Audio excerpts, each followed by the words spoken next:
Okay. I call this meeting to order at 7 p.m. on Thursday, January 7th, 2025. Because this is an organizational meeting of the board, I will preside temporarily until the board chair is elected. As you are able, please stand for the Pledge of Allegiance.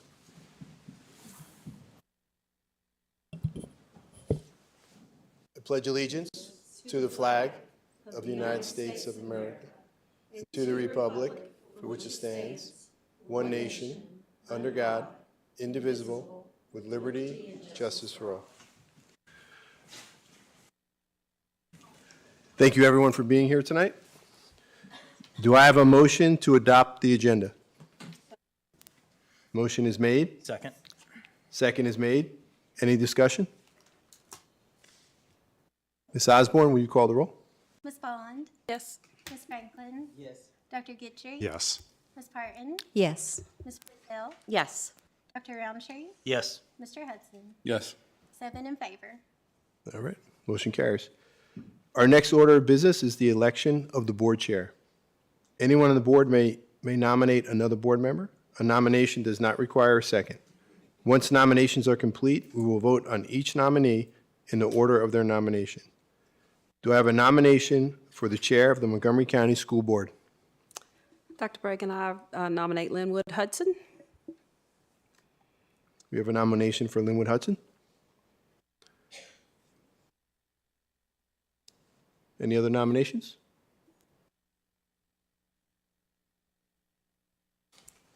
Seeing none? Nominations are closed. We will now vote on the nominee. Roll call for Linwood Hudson as board chair.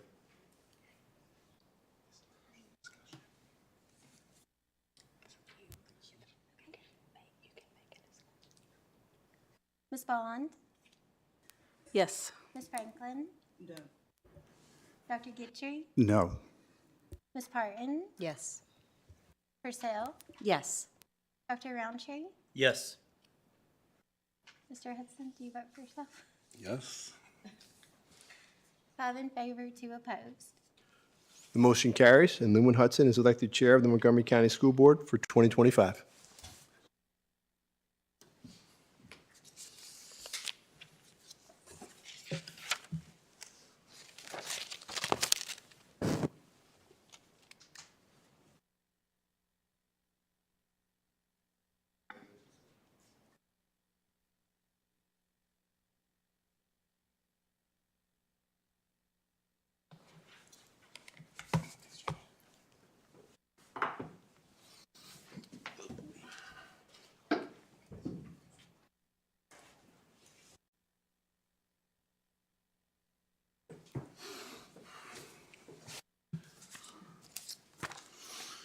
All right.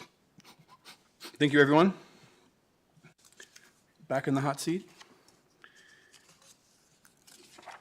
Next up, to continue the reorganization of the school board, we will elect a vice chair.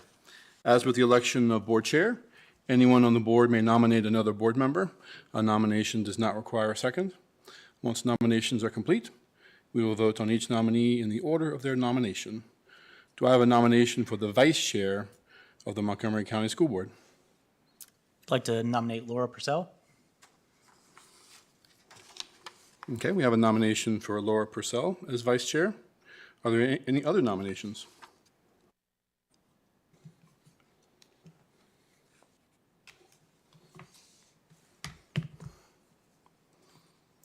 Okay. Seeing no one, nominations are closed. We will now vote on the nominees. Our nominee was Laura Purcell. Is there any discussion regarding this nomination? Chair Hudson, I'd just like to make some comments. Until you've been a chair or vice chair, you really don't realize the work that goes into it.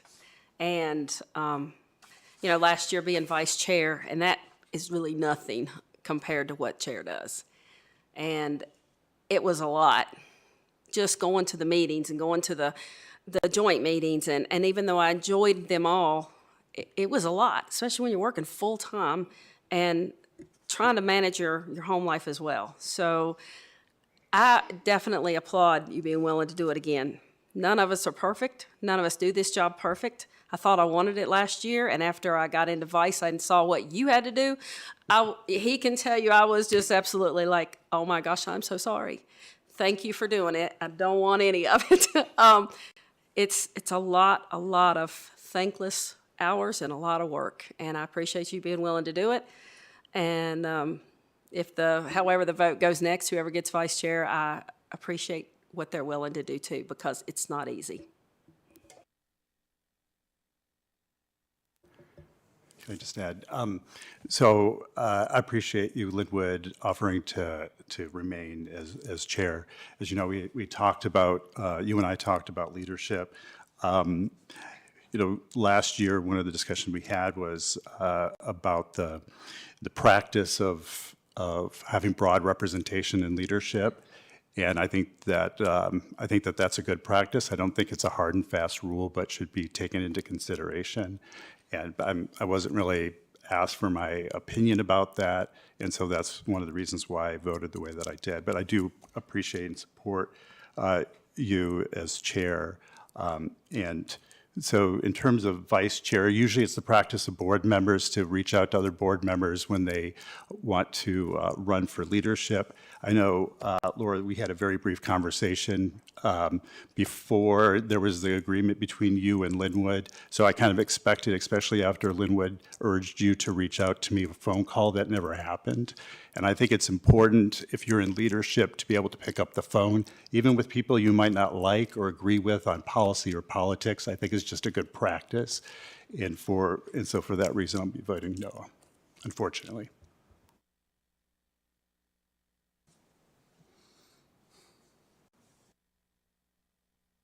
Board, any other comments? I guess I'll just add, since there wasn't a comment period earlier, I definitely appreciate the votes for chair.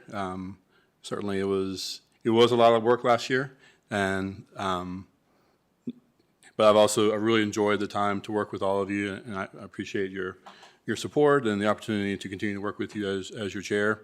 Certainly, in terms of a vice chair vote, I think it's important for us to build leadership across the board, particularly for those who are just coming onto the board, so they can carry that leadership mantle into the future years. So I'm definitely proud of Laura for being nominated. We'll see if she accepts it, but I think she'll do a great job as vice chair, and hopefully build upon that in the future and in other leadership positions.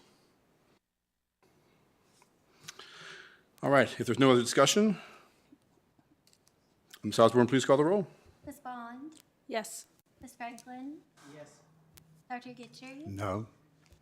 Ms. Parton? Yes. Ms. Purcell? Yes.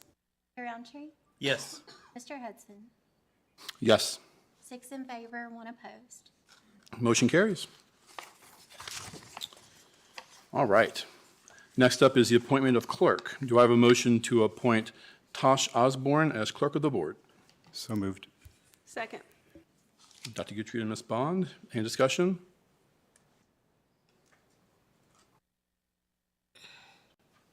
I'll just say, Tosh, you've done a great job for us all last year, and I'm certainly excited to work with you again this year. Thank you. Ms. Osborne, please call the roll. Ms. Bond? Yes. Ms. Franklin? Yes. Dr. Gitchery? Yes. Ms. Parton? Yes. Ms. Purcell? Yes. Dr. Roundtree? Yes. Mr. Hudson? Yes. 7 in favor. Motion carries. Do I have a motion to appoint Dr. Bernard Bragan as deputy clerk of the Montgomery County School Board? So moved. Second. Dr. Roundtree and Ms. Parton, any discussion?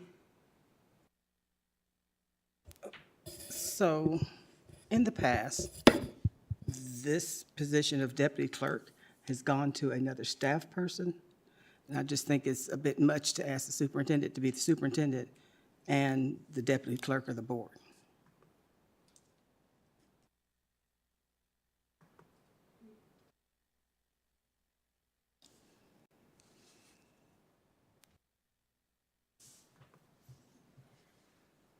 Okay. Any other discussion? can I ask a question of Penny? Who normally fills that position when it's a staff member? It's usually another person who works with clerical within the district who fills that position. I see.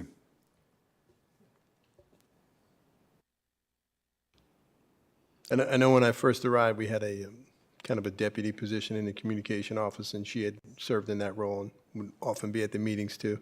We currently don't have someone in that capacity, but if the board desires, we would more than be willing to look at having someone in that role if you wanted to do that. And so last year, we were in the situation where we didn't have a board clerk Correct. in the position, and we ended up putting you into either clerk or deputy clerk, one of the positions, then had to go back and redo that. I just feel there should be another person who is the deputy clerk, not the superintendent.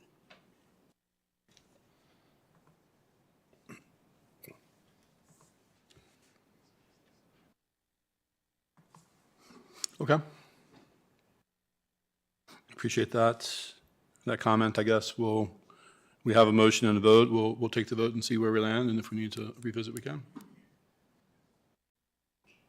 Any other discussion?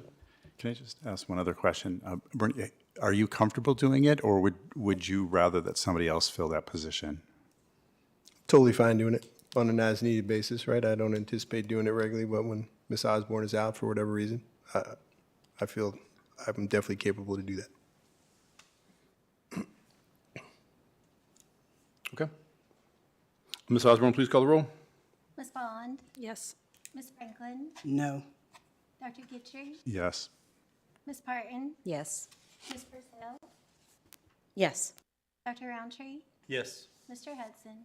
Yes. 6 in favor, 1 opposed. Motion carries. Okay, next up, I need a motion to adopt a resolution affirming our officers as Linwood Hudson for Board Chair, Laura Purcell for Vice Chair, Tosh Osborne as Clerk, and Dr. Bernard Bragan as Deputy Clerk. So moved. Second. Dr. Roundtree and Ms. Bond. Any discussion?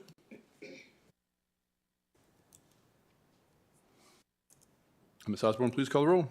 Ms. Bond, Yes. Ms. Franklin, No. Dr. Gitchery, Yes. Ms. Parton, Yes. Ms. Purcell, Yes. Dr. Roundtree, Yes.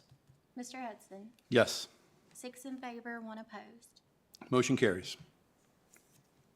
All right, next up are our board committee appointments. Historically, the board chair has made appointments or sought volunteers for other committees and boards. This year's committee appointments include 2 members for liaison to the Board of Supervisors, 1 VSBA voting delegate, 1 VSBA alternate, 1 liaison to the Southwest Virginia Governor's School STEM, 1 liaison to the Southwest Virginia Governor's School Arts and Humanities, up to 2 liaisons for the Educational Foundation, 1 liaison to the town of Blacksburg, and 1 liaison to the town of Christiansburg. Do I have any volunteers or nominations for any of these appointments? I'll volunteer to stay on the liaison for the town of Christiansburg, unless someone else wants it, but anybody's not going to be good. Nobody wants it. So I would like to also add that I would be comfortable continuing my serving on the committee for the liaison for the town of Christiansburg, as well as the VSBA voting delegate, if no one else would be deemed interested in either one of those positions. I'm interested in the position of the rep for the Southwestern Virginia Governor's School for the Arts and Humanities. I know that they're going to have 2 tracks, one history of their performing arts. I'm a historian, so that's in my wheelhouse and of interest to me. And I'm also, I would be happy to continue on as either the rep or co-rep to the town of Blacksburg, if it's the will of the board.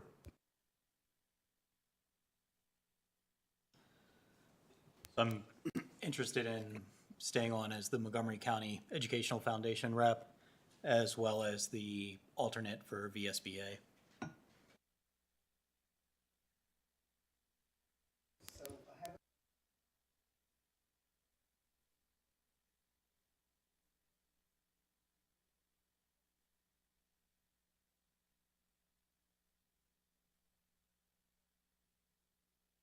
it's inappropriate for us to vote to have this as one of our committees when the board hasn't voted to say we're going to be a part of that yet. We don't even have information about how it's supposed to work. If I could speak to that particular position, having served as the representative for this past year, it's actually the New River Governor's School hosted by Radford University. It's only a proposal, and it is going before committees in Richmond later this winter. So it's really not something that exists yet. I've really enjoyed my time serving on that, in that particular role, and I would like to continue with that, as well as with the Montgomery County Educational Foundation, but I would be happy to step back from the Town of Blacksburg liaison as vice chair. It seems like the Board of Supervisors liaisons are usually the vice chair and chair, so that would be another responsibility.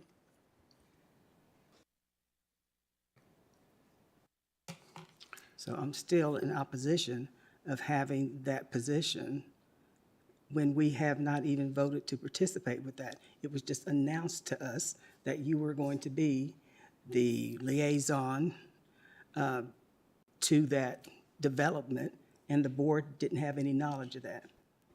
So it's inappropriate for that to be listed as a committee unless there's some discussion with the board so we know what's going on with that. I think the thought was initially that this was just an idea that kind of germinated in a couple of superintendents. Then we got Radford involved and started exploring the possibility. When we started going down that road, we did ask for volunteers of our parent community, and we asked for some volunteers on the school board who would be interested. Laura did express an interest, and that's the only reason that she participated as a volunteer. And I think, and I don't want to speak for you, Ms. Purcell, but we thought rather than just because you volunteered in the initial planning stages, then we automatically make you the committee person. That's why we brought it up. If the board's not comfortable voting on it now because there is not an official school yet that exists, I mean, I'm totally fine with that. We just didn't want anyone to feel slighted in that we just, because Laura volunteered, she was going to be a de facto member when and if it does get approved by the state. That was the idea behind it.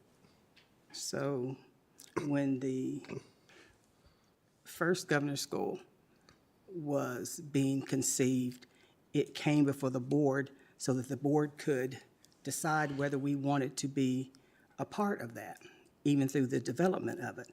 With this, we had no idea what was going on until it was announced that Ms. Purcell was going to be participating with it. Linwood, can I make a request? One of the practices that we instituted last year was allowing each board member to respond or to ask questions before returning. And with all due respect, Penny, I would like for us to adhere to that so that everyone would have an opportunity to comment before we return to a board member. Well, great. That's up to the chair. And that's why I'm requesting it. Can you clarify what your ask is there? Well, rather than having a back and forth between the superintendent and a board member, if this is up for discussion, if this position is up for discussion, I think that all board members should be allowed to have a say. So I'm just asking if there's an opportunity for each board member to express their opinions on whether there should be a rep or not to an external body or potential body. That's what I'm thinking about as well. I mean, I understand Ms. Franklin's comments on that. I'm trying to decide if we want to pull that one out and have a separate conversation about it.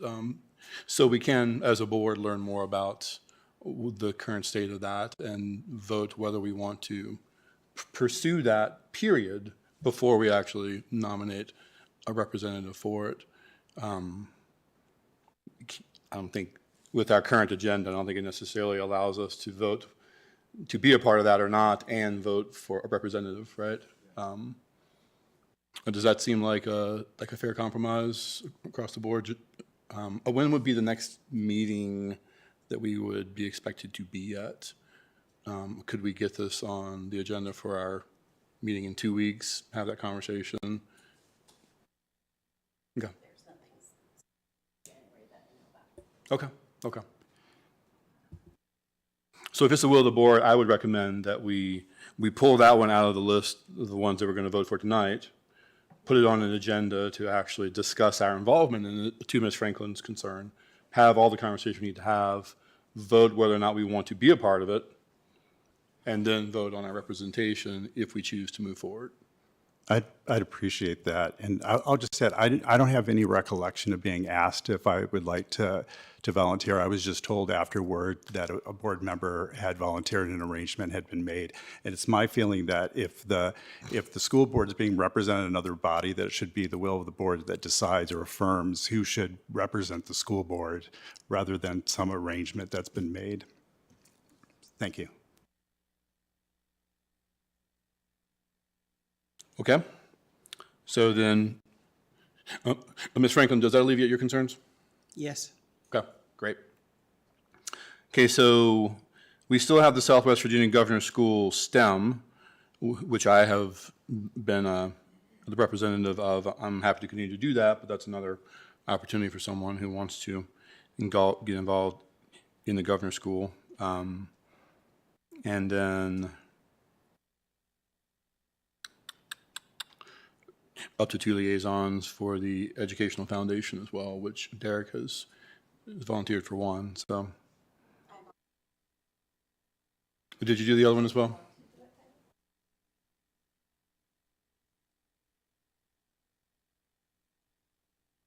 From our last MCPS meeting. Okay. And so just, so I guess, Ms. Purcell, just in terms of the current position, so the town of Blacksburg liaison, so Dr. Gitry said he's comfortable continuing with that. Are you also wanting to be a part of that or no? I'm happy to release that one. That's fine. Okay. All right, so in terms of the Southwest Virginia Governor School STEM, was anybody else interested in that one before I write my name down? It's a beautiful drive down to Dublin. Linwood, I do want to make the comment to let the board be aware that I am still going to be, and very honored to be on the Juvenile Justice and Prevention Committee in Richmond for Governor Youngkin. So I will continue that this year as well. So I will be serving on that committee and doing some great things on there and bringing back information and possibly some ideas for grants and stuff for programs for us. So I just wanted to remind everyone of that as well. That's awesome. Thank you so much for doing that. All right, so let me read back through these and make sure I got them all right. And for Tosh to correct me if I get any of these wrong. So in terms of that Board of Supervisors liaison, that would be the chair and vice chair. So that's myself and Ms. Purcell. The VSBA voting delegate is Ms. Parton. The alternate is Dr. Roundtree. The Southwest Governor School STEM is myself. We tabled the Arts and Humanities one.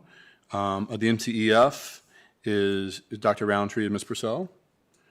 The Town of Christiansburg liaison is still Ms. Bond and Ms. Parton sharing that responsibility. And the Town of Blacksburg liaison is Dr. Gitry. Yes. Does that all sound right? Mm-hmm. Okay.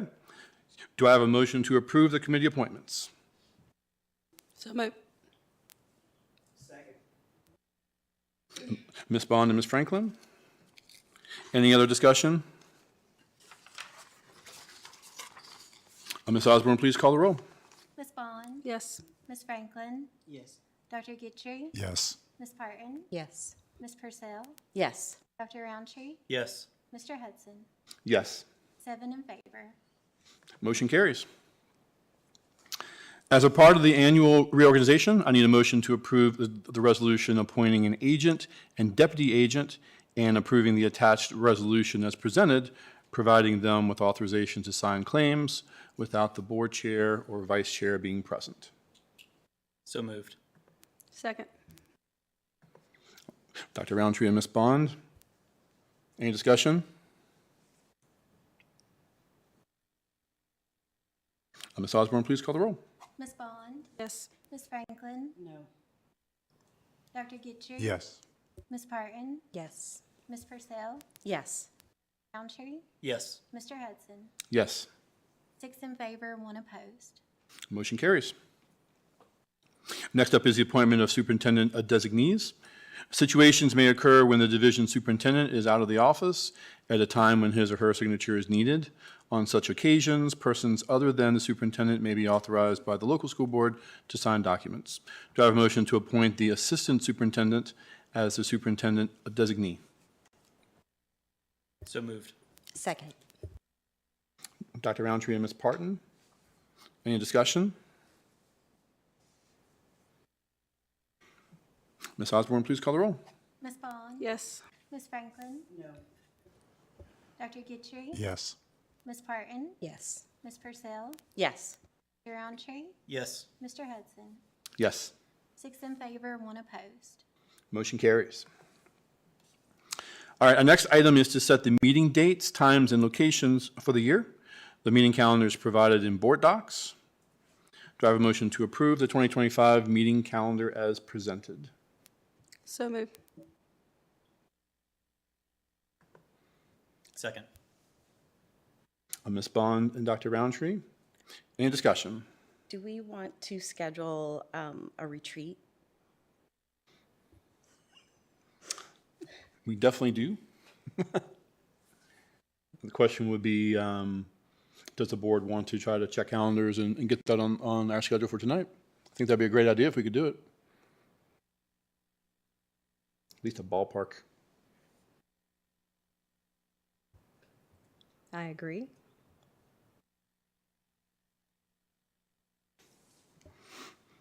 All right, so let's contemplate that.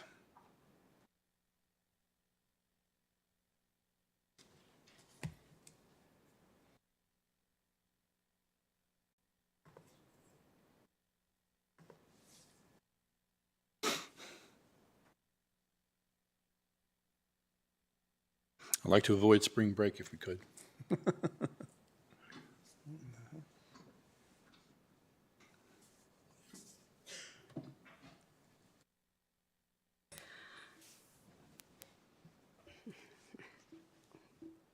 Just a discussion item. I know this is very important, and I think it's important for us to do it. But in regard to the fact that we've got Seniors of the Month tonight, I think this is going to be a long, nobody's going to agree, we can't agree on anything. I mean, as far as date-wise goes, everybody's busy.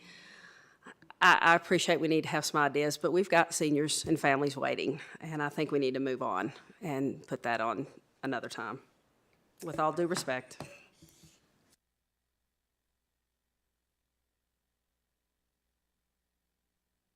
Yeah, sure.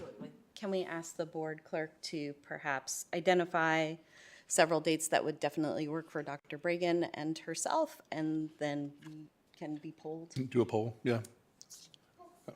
It's a great next step. Why don't we throw out a month? Do we have a month to focus on? Yeah, just a month I'm to thinking focus on, and February. let's move forward. February? Gives us budgetary okay. discussion time. Okay. It's a good start. Okay, board, any other comments? Having trouble getting anything to load on my laptop tonight, but I believe the schedule included our placeholder dates for our potential discipline hearings if we need them in the alternating weeks. If we need them, we use them. If we don't, then we don't.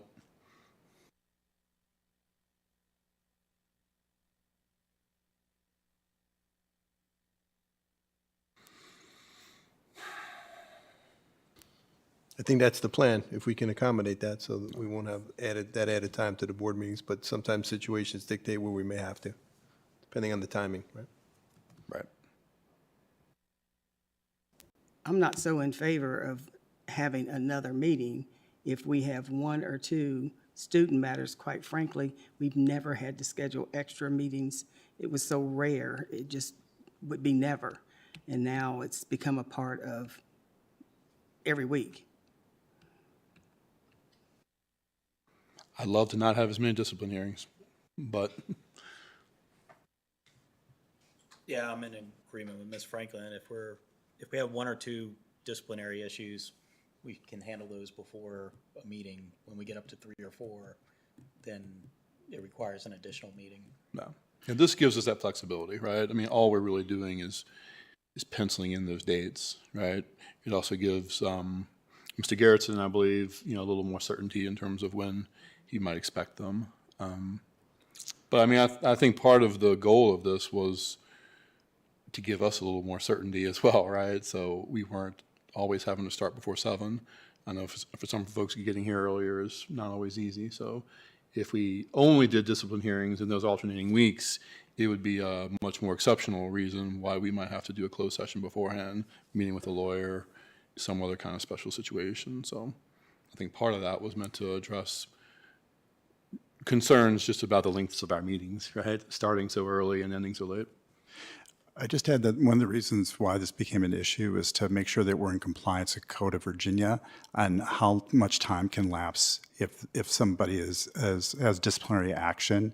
So correct me if I'm wrong, but that's one of the reasons why I know there was discussion of having a committee that deals with this, but that hasn't happened yet. Yeah, there's a 10-day requirement that our policy permits us to go outside of that, but there's the requirement and the expectation on the code. So we have had that little bit of a conflict at times. And the idea, I believe, was just to have this penciled in case you need it. Hopefully, we don't need it, but I know then if we know as a school board and as well as us as administration that if we do in fact need those meetings, it's going to be on a Tuesday, maybe we kind of lighten our schedule on the Tuesdays, because if we said, hey, board chair, we need to schedule this within the week, then it's kind of disrespectful to all you that you got to scramble and see if we can meet on Wednesday or Thursday in the coming week. That was the idea. I agree with Ms. Franklin and the rest of y'all. Hopefully we don't need any of them, but I can't promise you that.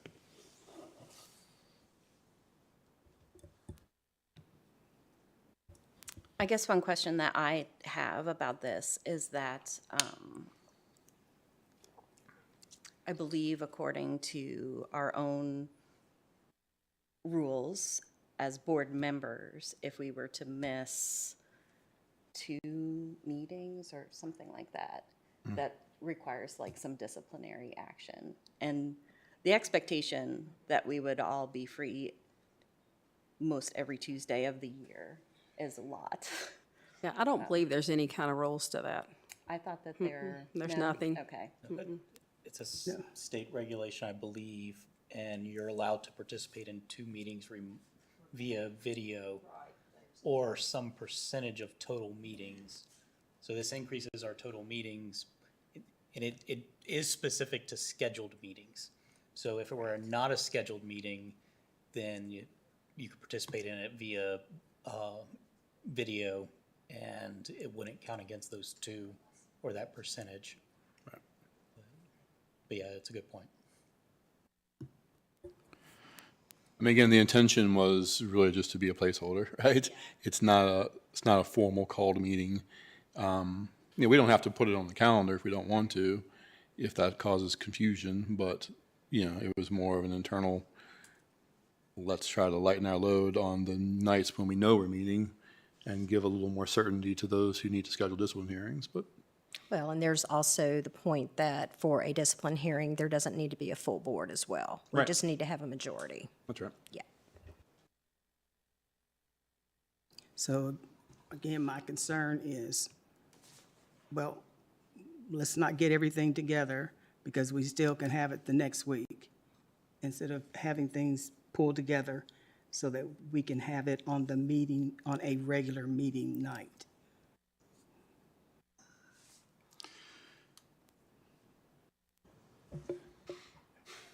Okay. I believe we have a motion and a second, right? So if there isn't any other discussion, we'll vote and see where we are, and if we need to adjust, we can do that. Ms. Osborne, please call the roll. Ms. Bond?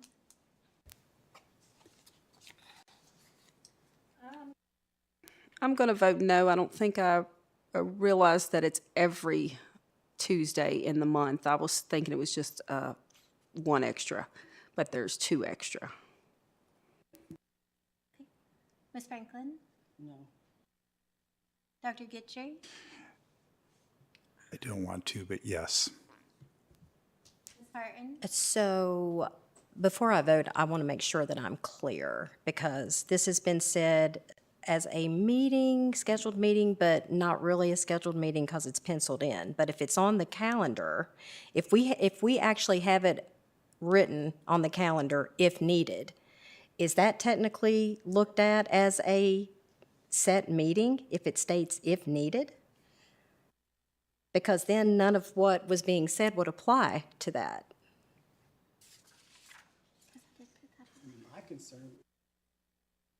Yeah, Other than what Ms. Franklin said, and I agree with her about trying to do those, but if our past is any indication of how our future is going to be, I see more of these instead of less, unfortunately. So it might not always be feasible to have those on board nights. So but I don't want it cutting into, seen as, well, if you call in, this is going to count. You can't call into a regular meeting because that's going to count against you. But if it's penciled in, if needed, is that seen as a scheduled meeting? I don't know. That's a good question. Other school boards do this, right? Like, we did the homework on this to see. That's why we went this way. But I don't know how those are treated. I mean, other I mean, special I think sessions, right? I think we've had like prospective stuff on our schedules before, and I don't think it's been an issue. We may not have had them like listed like this, but we've had like prospective retreats. And those dates might change, or we might have, a prospective hearing for our Board of Supervisors meetings that sometimes we meet them and sometimes we don't. So if it's going to be seen as that, I don't know what we're legally bound to as far as what our rights as a board member would be compared to what they're saying would be listed as a scheduled meeting. And I hate to be getting in the weeds on this, but there seems to be some questions about that, and would that count towards us being able to participate remotely if we wanted to in the future? could we take those if neededs off the calendar with the unwritten understanding from the school board? If we do indeed need an additional meeting for a hearing, it would be on a Tuesday, alternatively from the board meeting, if we needed it. So it kind of accomplishes the same thing, but maybe doesn't give us that requirement that it's considered a meeting or not. I don't know. I would agree with that, and I can rescind my, I don't think I had a second, I think I did the thing, so I agree. I guess I just want to be clear because we are mid-vote, so I'll make sure people know what they're voting for.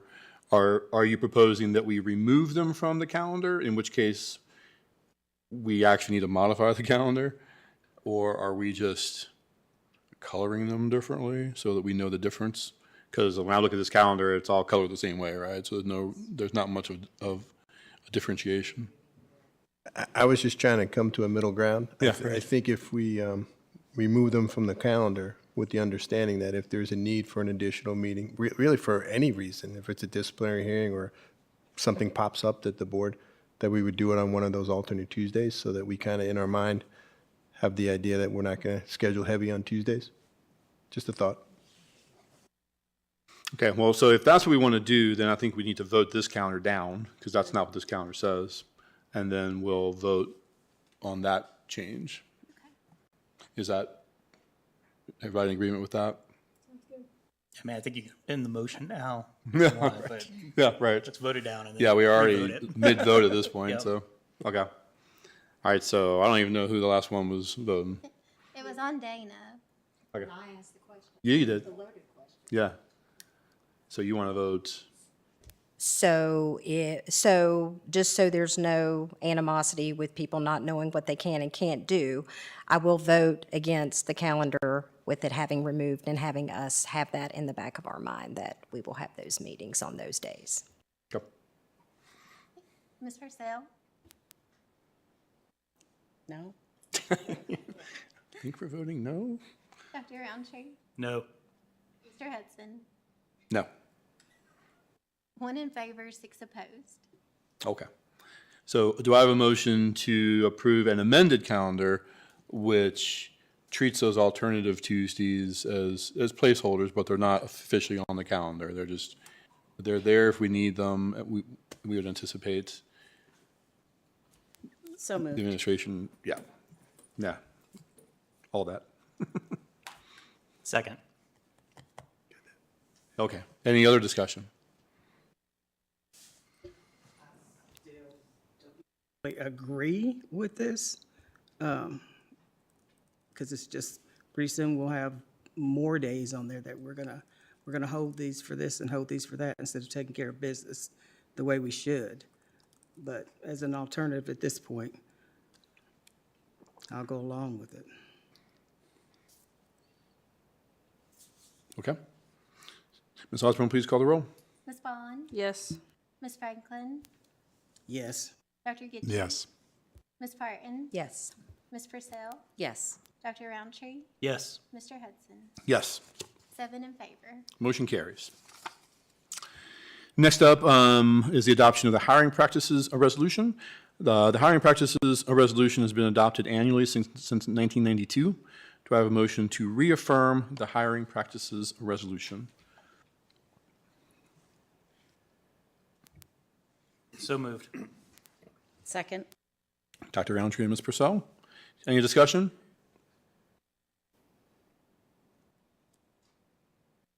Okay, great. Ms. Osborne, please call the roll. Ms. Bond? Yes. Ms. Franklin? Should be as far as our hiring, so I'm saying no. Dr. Gidget? Yes.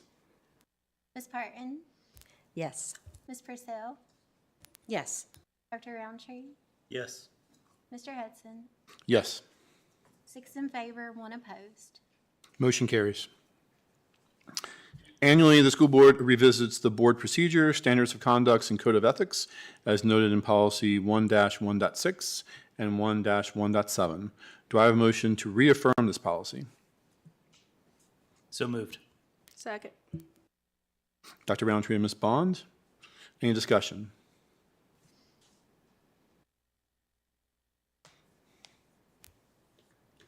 Okay, Ms. Osborne, please call the roll. Ms. Bond? Yes. Ms. Franklin? Yes. Dr. Gidget? Yes. Ms. Parton? Yes. Ms. Purcell? Yes. Roundtree? Yes. Mr. Hudson? Yes. 7 in favor. Motion carries. Next up, the norms and protocols were adopted in January 2021. They were revised and approved again in March of 2024. Do I have a motion to reaffirm the school board norms and protocols? So moved. Second. Ms. Bond and Ms. Parton? Any discussion? I'm going to quickly make a comment. I think if we just go over individually on our own time, the governance norms and protocols, our meetings won't go near as long, and we won't have near as many issues, because it is all, we worked hard to lay all of this out. And it explains how we need to conduct ourselves in our meetings and what we need to expect. It's all right here. So we need to revert back to that, go over it, and refresh our memory of what we as a board, or maybe not the new board members, well, I guess, yeah, in 24 you were here when you, and we accepted all of this. So we need to go back and just recall what we did. So, the last point here, we discussed during our retreat last year that the chair would go around in an ordered fashion and give each member of the school board a chance to talk prior to another member having a second chance to talk, or third chance, so forth. Many times we don't adhere to that as well as I believe we should, and discussions will occur back and forth across the dais. I think we should take a more direct approach to passing that stick around, and letting each person have a say before we take another say. I'd like to, oh, sorry. I was just going to say, as board chair, I need to do a better job of enforcing that as well. So. And of breaking this chair. Yeah, how about that? Dr. Guthrie? I agree with that. I would appreciate it as a board member if we were to do that, because I think that that would cut down on your concern about how long the meetings are going, because oftentimes it ping pongs back and forth between a couple of board members. And so I would urge us to take that approach of just allowing every board member to speak before going to a second round. Okay. Any other discussion? Okay. Ms. Osborne, please call the roll. Ms. Bond? Yes. Ms. Franklin? Yes. Dr. Guthrie? Yes. Ms. Parton? Yes. Ms. Purcell? Yes. Roundtree? Yes. Mr. Hudson? Yes. 7 in favor. Motion carries. Next up, do I have a motion to reaffirm the school division's statement of inclusivity? So moved. Second. Dr. Roundtree and Ms. Purcell, any discussion? Yeah, so I'd like to reaffirm my commitment to our community and to ensure that students and employees of MCPS are protected from discrimination and harassment on the basis of race, color, gender, sex, religion, national origin, sexual orientation, political affiliation, pregnancy, childbirth, medical condition, age, marital status, disability, or status as a special disabled veteran. While much of our students' day is within the walls of our schools, discrimination and harassment often occur outside of those walls. But this bleeds into our schools, generating an environment lacking inclusivity. To the best of my ability and MCPS's ability, I vow to minimize the effect of both internal and external activities that have a discriminating, have on discrimination against and harassing our students and staff at MCPS. Thanks. Thanks for that. Any other discussion? Dr. Guthrie? So thank you for that statement. I have a question about the categories that are included as protected classes. And there's, as I compared this to 512, one of the differences that I noticed is that our policy includes gender identity as a protected class, but this one doesn't. And so I would like to see parallel language used in our policy, because I think it's important to protect all protected classes in our community as school board members, and I'd like that reflected in our statement on inclusivity. So I don't know if the board should make that amendment now, or how the board would like to handle that, but I'd like there to be consistency in language. I think we could, one way we could handle that would be if you wanted to ask Dr. Roundtree and Ms. Purcell if they considered that as a part of their vote, to amend their vote to include that in the statement.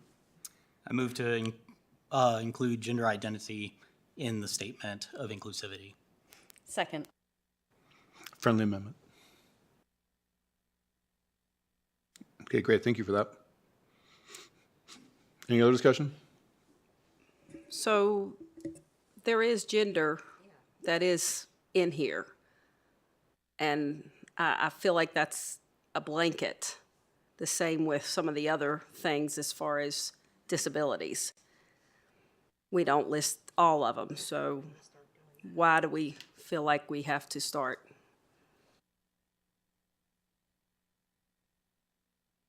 I don't want to put words in Dr. Guthrie's mouth, but I think it was more about consistency between two policies, right? We already have gender identity as a part of our policy, right? Yeah, there was a change that was made. It used to be just gender, then gender identity was added, and that's reflected only in part of our policy. You want to have consistency across policy. So I'm not suggesting some novel addition to any policy. It's just I'm looking for consistency in our policies. So there's a difference between gender and gender identity. Yeah. Well, you want to have your statements by the board, the collective will of the board, be reflective and you want it to be coherent with policy to send a clear message. And so if it's identified that there's an inconsistency between your public statements and your policy as a school board, you should, in my opinion, you should make every effort to ensure that there's not discrepancy, so there's a clear message from the board.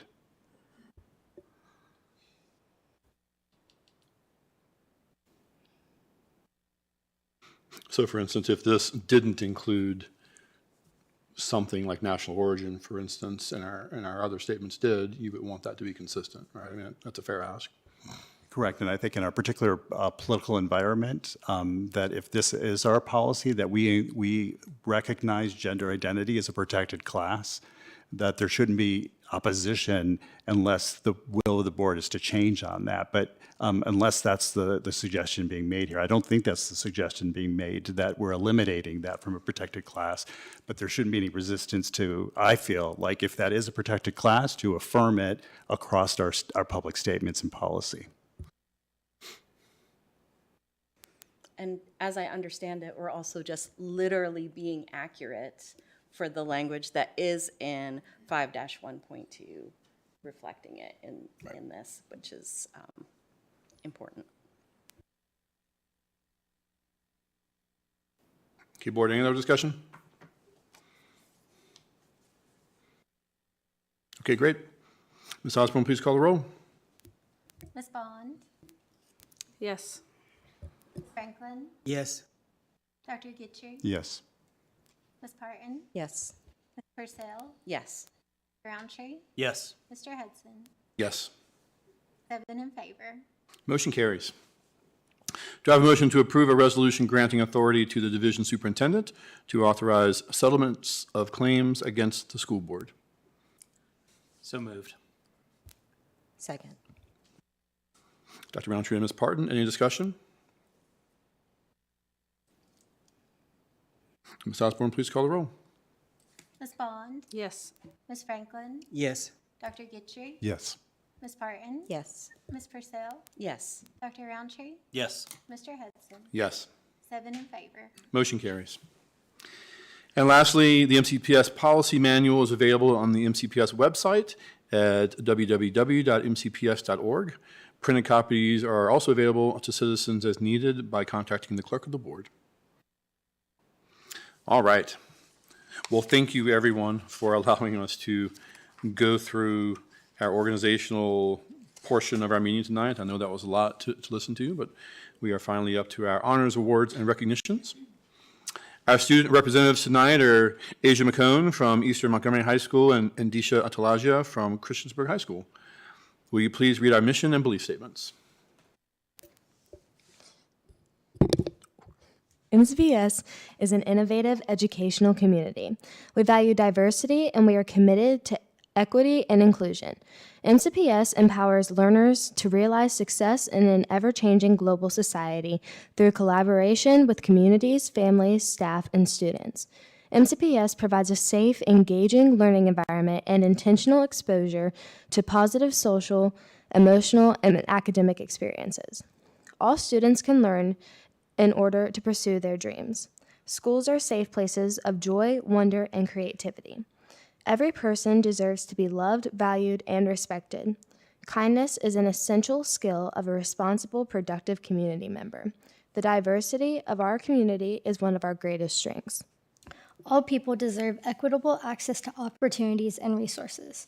Every child deserves an advocate. Honoring the voices of students and other stakeholders strengthens the school community. The open conversation and feedback are vital to our growth. Learning and teaching are collective efforts that began at birth and involve the entire community. Relationship building and high expectations are foundational to student success. Okay, great. Thank you both. Our next item of business is the student representative reports. Asia, do you have a report from Eastern Montgomery High School? I do. Good evening. Eastern Montgomery has had some major achievements leading up to and over the break. We began break with the completion of a great first semester. For starters, our SOL testing was exceptional this first semester. We had over a 90% pass rate for science and a 100% pass rate for math. A few days before our SOL testing, we had an assembly that touched base on the dangers of trafficking brought to us by the Blacksburg Rotary Club, which included members of law enforcement, including the FBI. The Rotary Club also hosted a conference at the Virginia Tech Inn, where 2 students from our Interact Club got to work with other Interact organizations throughout the region. They got to participate in making food boxes for those in need in a foreign country. They made over 10,000 food boxes in just a little over an hour. They also learned new skills that can be brought back to their club and impact their community. On a sadder note, Eastmont got to say goodbye to their favorite resource officer, Deputy Underwood. Eastmont students and faculty wished her a happy retirement after her 25 years of service, 14 of those being at EMHS. Our winter sports have also been staying diligent throughout the break, training hard and accommodating with the weather every day. Boys and girls basketball has been doing well, along with our lovely cheerleaders bringing the energy and positive spirit to each and every home game. Our indoor track team has had 2 meets now, where they have already had a few individuals qualify for states, made some amazing school records, and have won multiple races and events. Almost 40% of our student body is participating in a winter sport, and 45 of those individuals are part of our indoor track team. On another note, Eastern Montgomery and our Beta Club hosted an Angel Tree fundraiser, which was a great success. We helped support those families in need during the holiday season. We have many events coming up like basketball games, more indoor meets, Scholastic Bowl and MAC tournaments, and so much more. Eastern Montgomery staff and students are ready to get back into the classroom and begin this second semester strong. Thank you. Great, thank you, Asia. Disha, do you have a report from Christiansburg High School? I do. Good evening. Since our last school board meeting update, CHS has had some exciting events take place to finish out the first semester, and we are already looking forward to what 2025 will bring. CHS is placing a strong emphasis on driving down their chronic absenteeism rates, which is currently lower than where we were at 1 year ago today. CHS has utilized the all-in tutoring program greatly during the fall semester, having a total of nearly 50 individuals sign up and attending to receive additional support in their English and math classes. The CHS band received a superior rating at their final competition of the year. CHS had a goal of collecting 50 Thanksgiving baskets for families in the Christiansburg Strand. If they did so, Mr. Gwen agreed to dye his hair blue. CHS eclipsed their goal and collected over 75 Thanksgiving baskets through the Beta Club. Mr. Gwen not only dyed his hair blue, but also bleached his beard to give a navy blue and gold effect. CHS hosted its first annual multicultural night and celebrated various cultures that included Vietnam, Colombia, Mexico, Egypt, Honduras, and El Salvador. The event was called A Night with Dragons, as that was one of the themes that all cultures celebrated and utilized. The CHS Music Department celebrated and hosted their 25th annual breakfast with Santa in early December. It was the highest turnout CHS has ever had for this event. CHS's one-act team finished just 1 point away from qualifying for the state championship this past November. And to conclude, our fall and winter athletics team have had some notable performances that include the CHS volleyball team hosted its first ever Class 3 state semifinal volleyball game in school history. They also finished with 2 individuals on the Class 3 all-state team. Their head coach, Morgan Taylor, was named Times Lind Coach of the Year. CHS also assisted in hosting the Class 1, 2, and 3 cross-country state championship at Virginia Tech. The cross-country team ended the season with one of its boys runners being named to the Class 3 all-state cross-country team. CHS girls basketball team is off to a great start with a 7-1 record, and the boys team has also had a great start and is playing well with the young squad. The CHS swim and dive team has had strong showings at the Southwest Invitational held at the Christiansburg Aquatic Center. The girls team finished 8th out of 35 teams, and the boys team finished 4th out of 31 teams. The CHS wrestling team has grown exponentially in numbers and has competed well at their matches so far this season. They will be hosting the Big Blue later this month on January 17th and 18th. And lastly, the boys and girls indoor track and field team has had some outstanding and dominating performances to start the season. 2 school records have already been broken, and several athletes are ranked in the top 10 in class for their event. Great, thank you, Disha. All right, next up are our seniors of the month. Dr. Barbara Wickham, our Assistant Superintendent of Curriculum and Instruction, will start our presentation for Seniors of the Month. Good evening, school board members, Chair Hudson and Dr. Bragan. At this time, we are proud to celebrate the extraordinary achievements of an outstanding senior from each of our high schools. These students exemplify leadership, resilience, and dedication throughout their academic journey. Their profiles displayed here and in our central office lobby highlight their unique talents and aspirations. You will also hear quotes from the teachers and administrators who nominated them for this recognition. These exceptional students reflect the best of our schools and the support of their families and educators. Each school administrator will come forward to present in the following order: David Hurd, principal of Auburn High School; Chris Stewart, principal at Blacksburg High School; and Shane Gwynn, principal at Christiansburg High School. Our senior from Eastmont could not attend this evening and will be recognized at our February meeting. Mr. Hurd.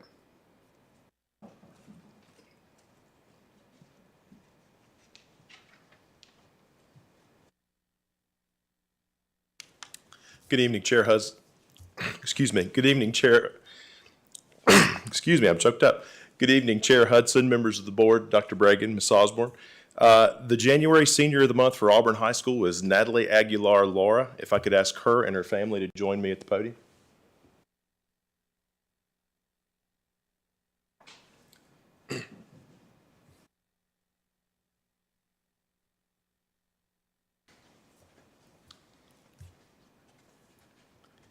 Natalie has been a model student during her time at Auburn High School and not just limited to grades, but she's participated in many activities, making her a well-rounded contributor to our school community. Natalie has been named All-District Choir. She's been a member of the Math MAC team and a leader of the Equity Club. She's done all of this while being an honor roll student throughout her time at AHS.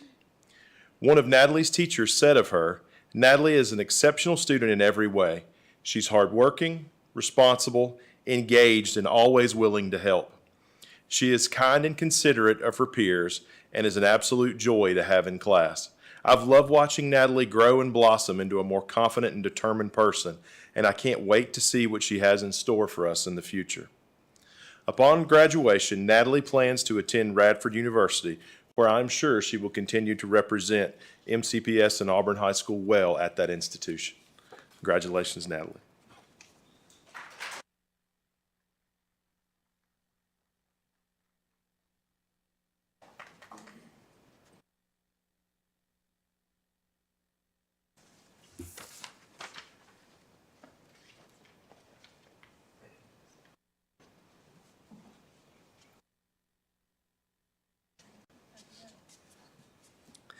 Good evening, members of the board. Dr. Bragan, it is my privilege to present to you the Blacksburg High School Senior of the Month.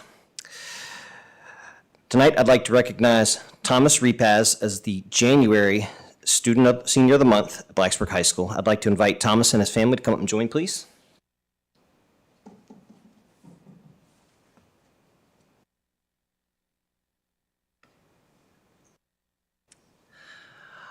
I'd like to read a brief statement from one of the staff members at Blacksburg High School. When I think of extraordinary English scholars, I immediately think of Thomas Repaz. Thomas is a voracious reader and is always eager to discuss the latest book he is reading. Last year, he was a journalism staff member, and this year he is an editor responsible for all the written content, as well as updating and developing the Bruin Bulletin website. He challenges himself by taking upper-level English courses where he's actively engaged and possesses a mature insight into the literature. Thomas serves as a role model for his peers, consistently working with dedication and focus. Congratulations, Thomas.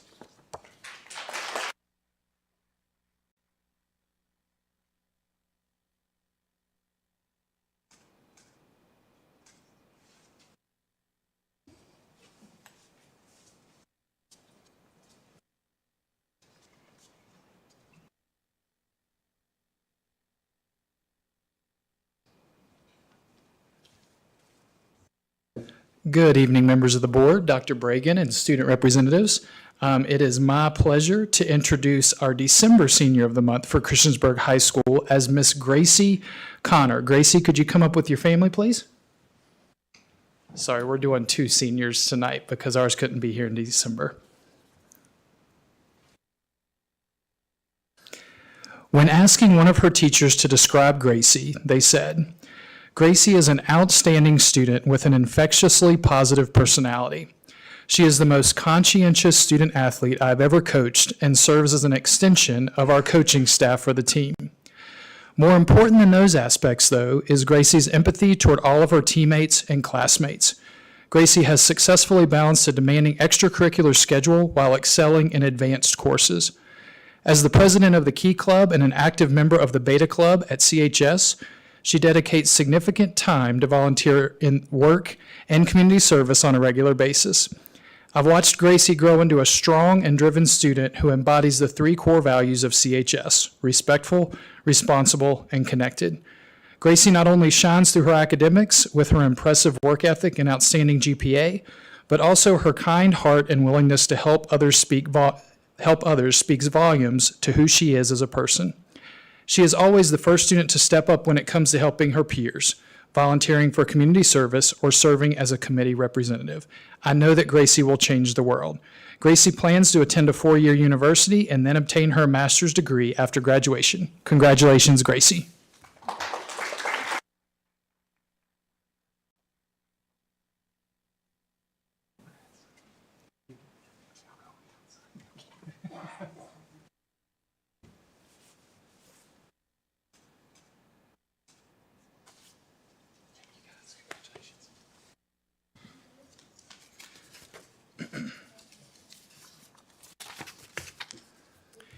It is now my pleasure to introduce the January Senior of the Month for Christiansburg High School is Vo Bo Han Pham. I would like to ask for Han and her family to come forward at this time, please.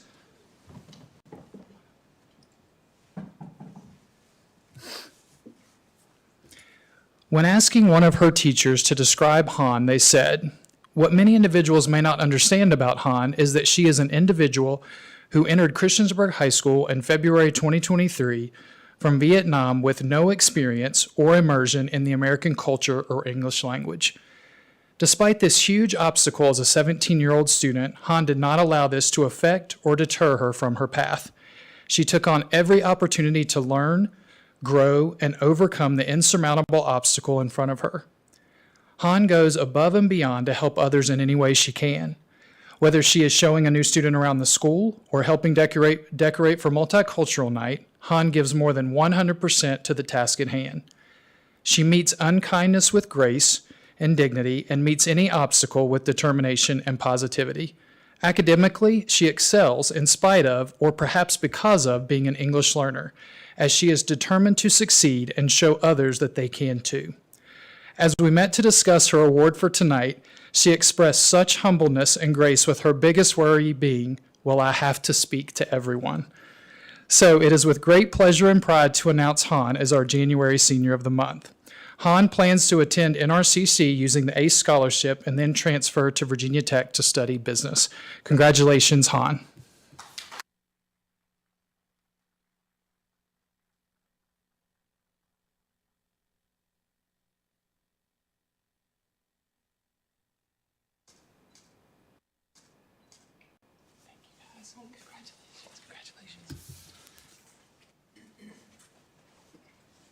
Great, congrats, everybody. We were going to do a Gilbert Lincoln Elementary School a recognition tonight, but in order to have all those team members present, this recognition has been postponed to the January 21st school board meeting. So next up, we're going to do a quick break to go recognize the honorees tonight of the Seniors of the Month. So if the board's willing to do that, we'll take a quick little break and hop down. Yeah, sure. Yeah, the little handshake line in the front there.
You're so busy.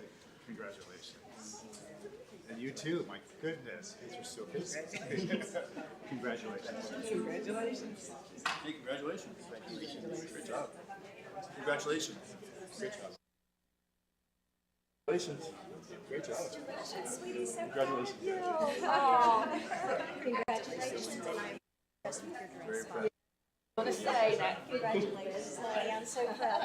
Why you got that stress? Looking great. I know, we just said that. Best wishes.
go ahead and start reading the preamble here while we wait for Ms. Bond.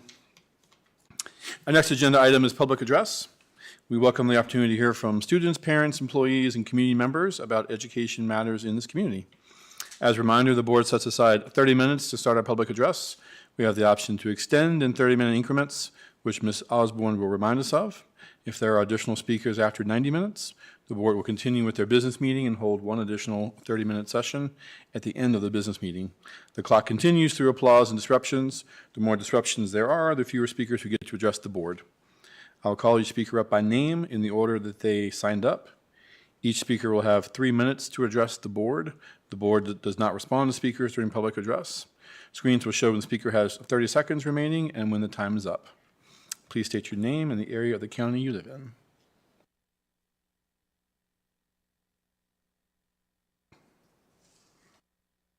Where's Ms. Bond?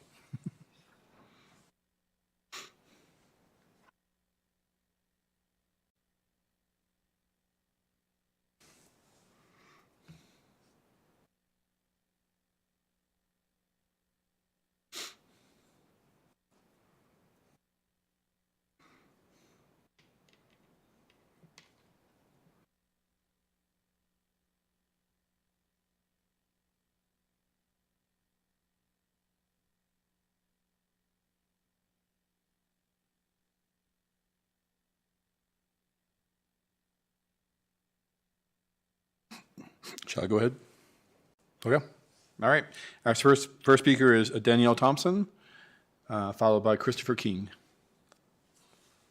Do we have a Danielle Thompson tonight? Okay. Do we have Christopher King?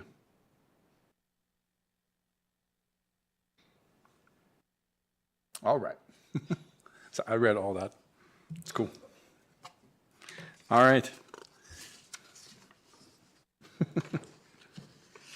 You were the smart one. You knew that nobody was here to actually speak tonight. All right. With that being said, public address is closed. If no one wishes to move an item out of consent, we will consider these items approved.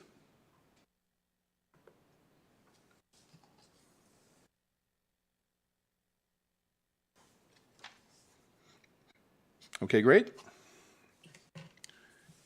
Do I have a motion to acknowledge receipt of the financial summary report for November 2024? Second. Ms. Franklin and Dr. Roundtree, any discussion? Ms. Osborne, please call the roll. Ms. Bond? Yes. Ms. Franklin? Yes. Dr. Gitcher? Yes. Ms. Parton? Yes. Ms. Purcell? Yes. Dr. Roundtree? Yes. Mr. Hudson? Yes.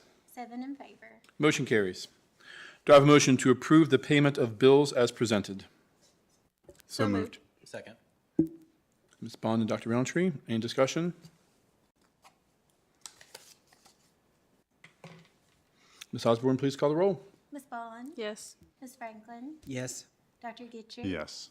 Ms. Parton? Yes. Ms. Purcell? Yes. Roundtree? Yes. Mr. Hudson? Yes. 7 in favor. Motion carries. Now we're up to our business meeting. We will begin with the report from the superintendent. Dr. Bragan. Thank you, Chair Hudson. First, I just want to say Happy New Year to everybody. And then congratulations to our newly elected board chair and vice chair. I look forward to working closely with both of you in the upcoming school year, that's school year. On a weather-related issue, due to the extreme cold and still having some icy roads on our side roads, we're going to operate it with a 2-hour delay. Hopefully that message went out a short while ago. Please take this added time to make sure everybody stays safe on their way to school. In that same vein, I want to compliment our Director of Facilities and our maintenance grounds and custodial staff for all the work they did over the last several days during some pretty extenuating circumstances to make our schools safe for students and staff to return tomorrow. I visited almost every school yesterday driving around the county, and our teams were doing a great job in some bad weather. It was cold. Some of our staff members didn't have gloves. I can't relate to that as someone whose fingers freeze pretty quickly, but they did a great job in the bad weather, clearing up the ice, clearing up the walkways, paving the driveways, and the parking lots and getting everything ready. So kudos to them. It was a job well done. And as superintendent, I wanted to personally thank them. And then lastly, for me, is we just look forward to this finally starting the second semester and hopefully warmer weather in the not too distant future. Thank you, sir. Okay, thank you, Dr. Bragan. Next up, the administration will present a revised version of the MCPS hate speech policy for review. Policy will be brought back for approval at the next board meeting. Okay, the policy presented there reflects, and the board members were in the closed session meeting we had with our board attorney going over some of the concerns and the legal issues they had with our first iteration. So I took notes on that and the feedback that all of you had and that the board attorneys at that Zoom call had, and put that into this policy here with some of the feedback we got from our staff members as well. And this is the final product that we got from that for all of you to review. And as Chair Hudson said, it's a first read. So I'll be more than willing to take any comments or questions, concerns. We'll go around on this one. Does anybody want to start?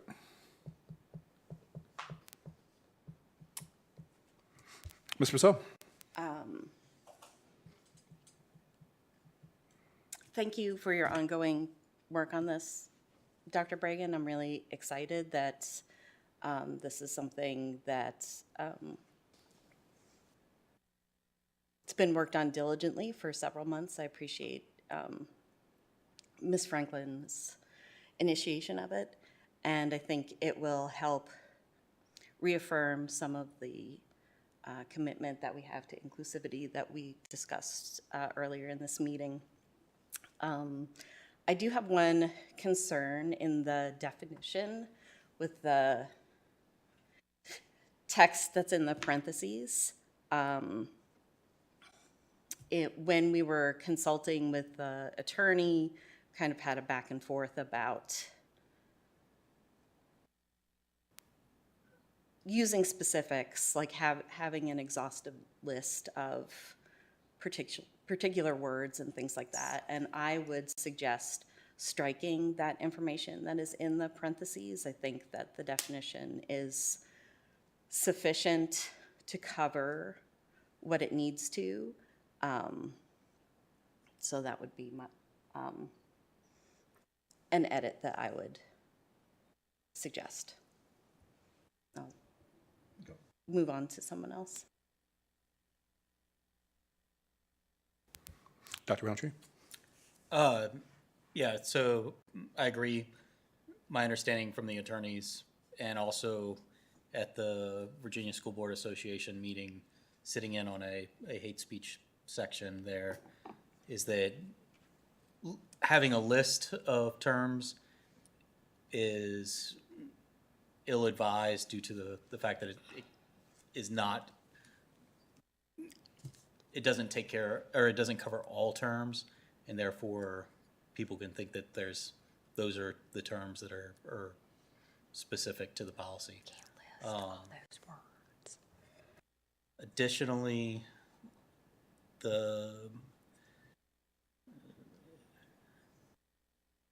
it may be useful to include disparages against groups in that paragraph.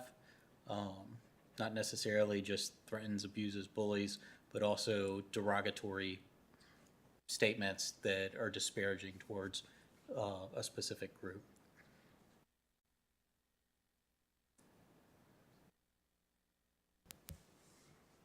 Okay, thank you. Ms. Franklin? So with the conversation with the attorney, I can understand why you don't want to create a list in the policy.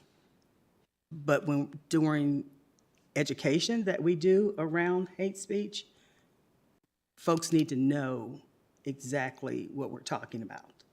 Because if not, it'll continue. Because that first example, that first offense will be, well, I didn't know. Well, we can't have that first offense being I didn't know. So we may not put it in print here, but there needs to be conversation with our students and our staff about what exactly we're talking about here. And I agree with Dr. Roundtree's additions.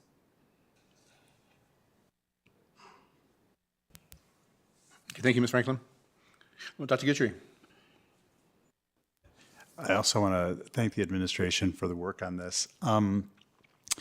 So we got the initial hate speech policy, and there was some conversation of whether it was robust enough. And at that time, I had provided some suggestions on how to improve it. And then pretty quickly, it then went to the board attorney and got watered down even more. And so I'll be honest, I'm ambivalent. I certainly support the sentiment. I do wish that maybe some of my suggestions, I saw them reflected, but the path that this took basically constricted it down to what the board attorney found acceptable or recommended, and so I'm unfortunately I feel ambivalent about the policy as it stands right now.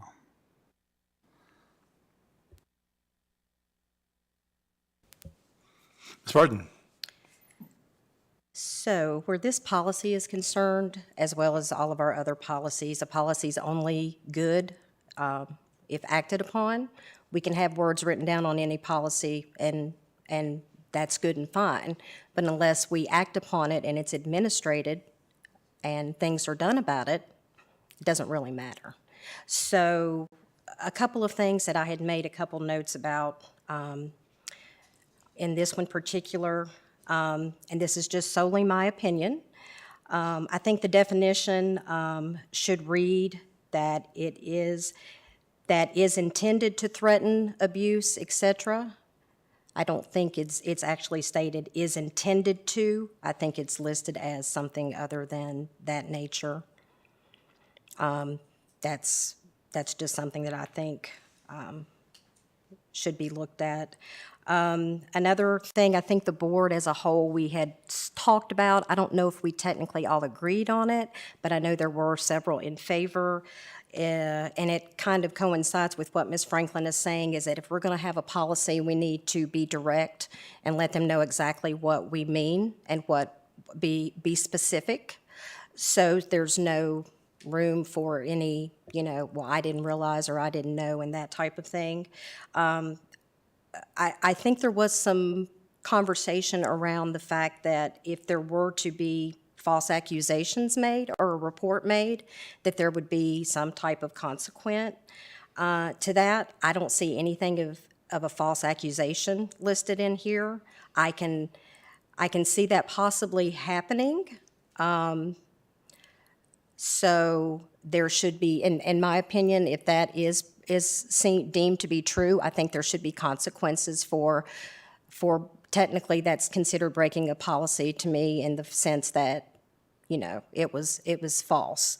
So I think there needs to be listed some type of false accusation, and as this is already listed in our sexual harassment policy, but it needs to be taken that we're going to handle that as serious, as someone who would say that to begin with. So if you're going to falsely accuse, that's going to be handled just as seriously as it would be as if that had happened, if you had actually done it. So I think we need to touch base on that. And I think the word severe maybe needs to be a little bit more defined, because severe to some people, somebody else might not agree with that, and it doesn't really clarify in there what severe needs to mean. So I think anything that results in what we have listed here, as well as what I'm kind of concerned about is our kind of ongoing issue with our assault, retaliation, and violence in our schools. And that could clearly tie into being a part of what we have listed in the hate speech. We could have something, if it does tend to escalate to possibly a physical nature, I feel like we should have something listed about some type of other additional disciplinary action, like maybe out-of-school suspension maybe or something. Because at that point, you have gone above and beyond just verbal abuse. You've taken it to another level. So that's just a couple things that I kind of made notes on when I was reading over it. And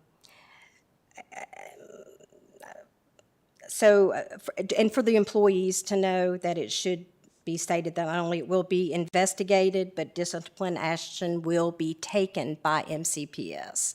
So I think that as well as any other policy, we need to start making people realize that, yes, it's stated, but we will do what we say the policy states. And I think that we need to really push that home to help with some of these things that we're talking about. And I would be remiss if I did not bring up the question that Ms. Purcell brought up about what legal had pointed out as far as kind of guiding us on wanting to maybe not start getting into the verbiage. I think that we've got smart kids. I think most of them know what, and we know, and it could be reinstated by our administration.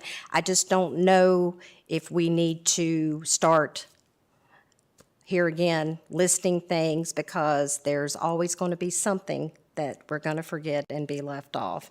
And someone's going to say, well, it is this, you might not think it is, but I feel it is, and that type of thing. And then the other precautions that could come with making such statements with words listed. So those are just a couple of my thoughts. Ms. Braun? Oh. Yeah, I'm definitely I'm on the fence, particularly about the inclusion of the words, right? I understood the lawyer's comments on that.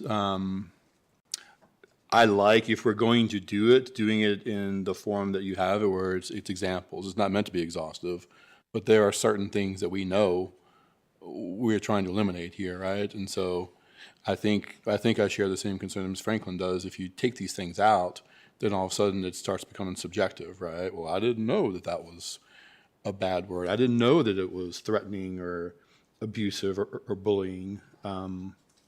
Yeah, I respectfully disagree with the statement about the expression that intends to threaten, because it's not the intent that matters, it's the result of that, right? Whether you intended it or not, I felt it, right? And I think that that's what this policy is meant to address, because I could have said one of these words and not intended to hurt you because that's how I was raised, and it was okay to say that kind of thing, right? Murky waters with that, because here again, we're getting into, people can take intentions and words many different ways. And not to say that I am for this policy, so please don't think that I'm trying to steer clear of, and I believe everything that's listed in here, and I agree with it totally. I'm just trying to look at it from I'm always looking at things from other sides and different perspectives, to see if maybe we could come up with a better word or a better form of, just because I know everybody doesn't feel that way and feel the same thing about things. And that's the only reason I brought up the verbiage on intent. Sure, it's fair. I just don't think we can measure intent, right? So those were my primary comments. I mean, I'm a little tore. I've heard comments on either side about whether or not to include it. Dr. Bragan, you've heard comments on either side too, I guess. Well, What do you take away from that?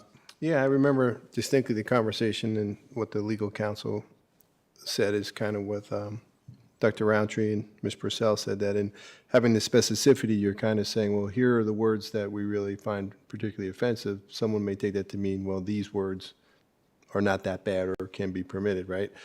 But I thought we left off with that meeting with the attorney that we were kind of going against their counsel, and we're going to put the specificity in there. So that's why I did that. I heard that. I heard what he and she had said at that meeting. But this is, the board makes policy. I'll make the amendments any way that you want. I specifically wanted to keep them in there. For me, that is, we all know those certain words and certain things have particular visceral reactions from people. And that was my 2 cents. And that was what I thought I heard from the majority of the board when we had that discussion. But again, this is board policy, so if y'all want to change it and we heard everyone's comments, we can make those adjustments, bring it back. So maybe send it out, email it out to everybody first and say, did we capture this right, what your thoughts were? And then we'll bring back for the approval at the next meeting, if that makes sense. Or keep talking about it, whatever you want. Any other comments, board? Sure. I didn't know if we were just doing paragraph by paragraph or how we were working this,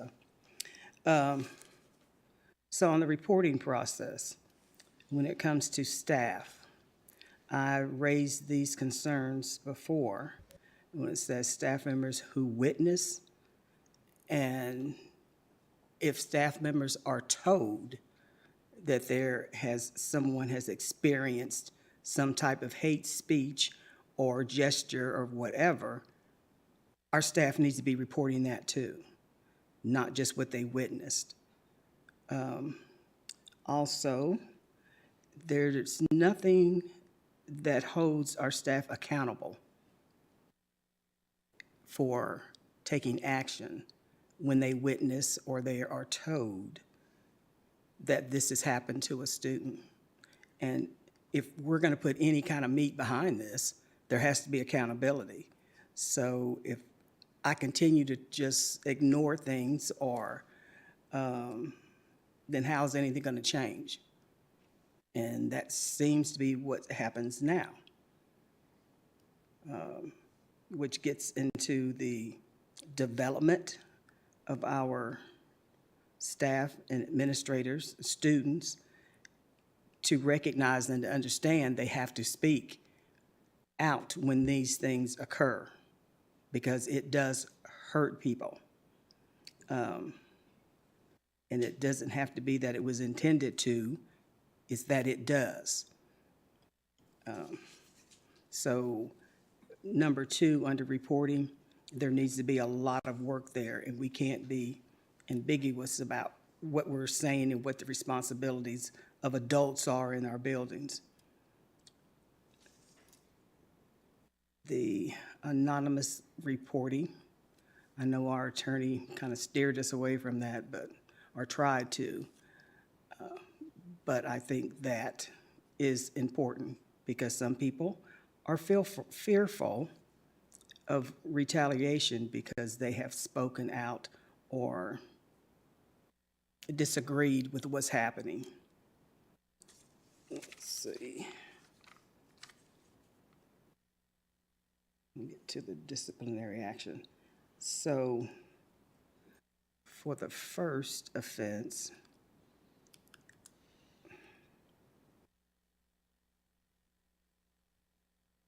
let me get these notes right. The elementary. So when there's a verbal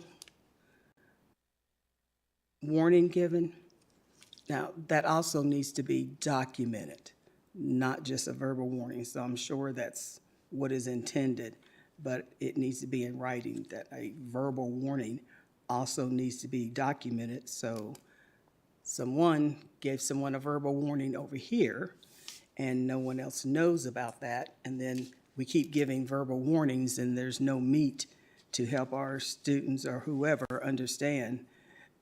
You can't continue with those types of actions. And the restorative practices, again, I have a big issue with how we're going to develop people to understand this is what this means. It cannot be just 1 or 2 people in the building. This has to become a culture of this is how we do things, this is how things are handled consistently across the district, and not, well, over here, we do it this way, over here, we don't think that's such a bad thing. No, we need to be consistent with whatever we're doing with this, which is the right thing.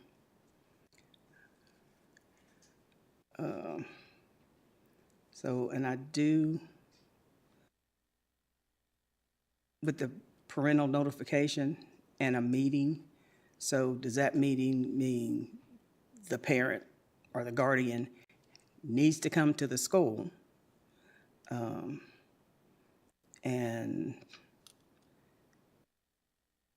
is that meeting with an administrator, the principal, or just with the school counselor? Because it sends a much stronger message when the administrator in the building, the principal in the building, is in that meeting.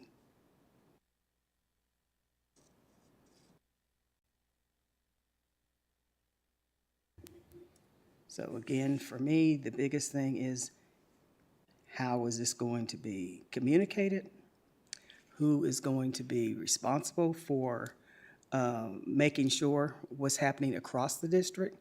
As I've said many, many times before, it cannot just be two people in the Office of Equity and Diversity or Inclusion.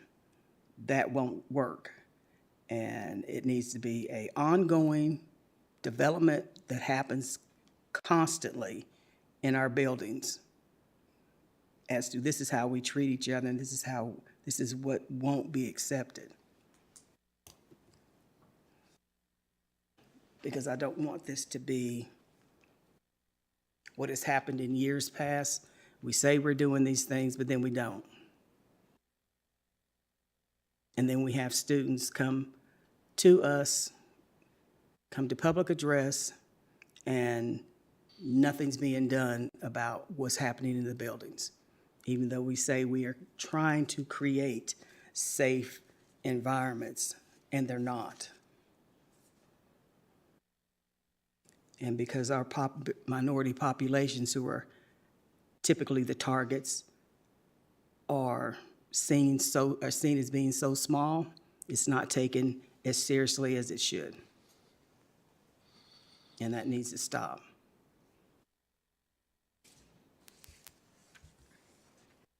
Okay, let's keep going around. Pick up any other comments. Dr. Roundtree? Change the order here. Yeah, so going back to the VSBA workshop, they did have some comments about intent, and that there does need to be intent to disparage or harass, bully, intimidate the group of people that the comments are made towards. And they gave examples and whatnot. I mean, like, I'll use one as, but not, or taking out any group. If you say last one to the pool is a triangle, well, that's disparaging to those triangles that are out there. It's also saying that there's something bad about being that. So there is probably some intent that needs to be there. And if we're going to have a list, then the list needs to be much more exhaustive than what we have here, I feel. It needs to include, we include one slur for race here. It should include the slurs for all of the minority races that we have around the community in that list.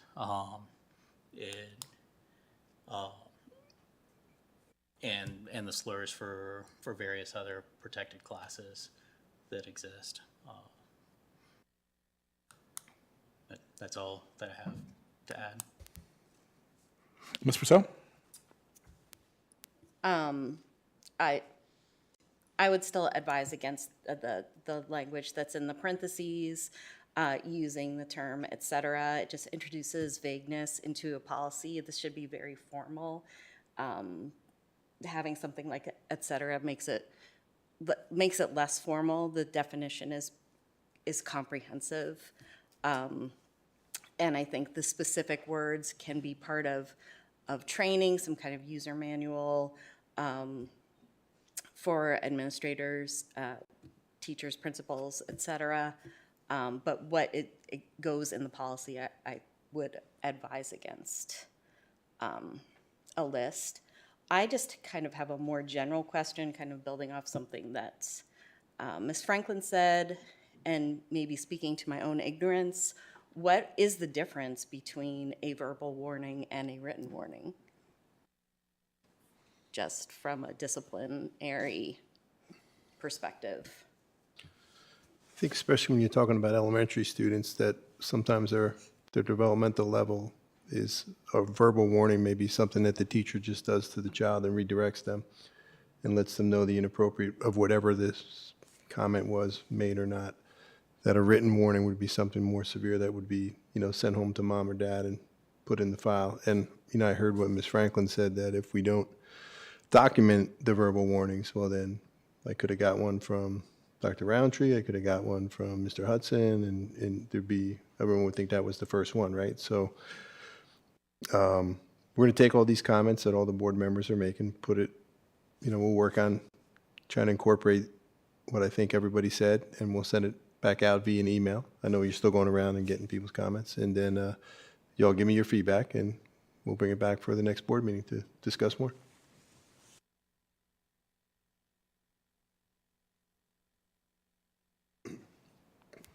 Ms. Bond? Ms. Pardon? Dr. Guidry? Okay. Okay. Yeah, I'm good. Thank you. Where's that? Support for affected students. One of the particular on bullet 3, offering safe space where there can be discussion. I don't know what that means. And because when our students came and spoke to us in August, I believe it was, one of the students did mention a safe space for students to have the conversation among themselves about what's happening with them and how it makes them feel, so that they know there is support.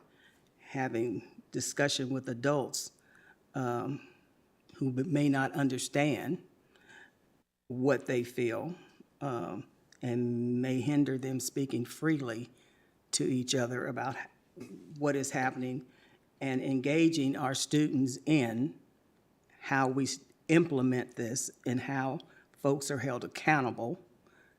That is key to this, because the students know what's going on. They're the ones who are being mostly affected by this, and if we don't have their voices as part of it, then it's just going to be there, because they won't, again, understand how important it is to help others communicate. We've got to take it seriously, and you have to speak up. And that may help also to eliminate some of the confrontations that we have between students. But there's a whole lot of education that's supposed to have been going on for decades that does not happen. And if it does happen, no one's paying any attention to it, because there's no accountability. And we don't have anybody who is in the buildings who is holding people accountable. Well, I appreciate that, and we'll take that into what you said about the safe spaces into the policy. I don't believe that we don't have anyone in any of the buildings that are holding people accountable, but I respectfully disagree with that.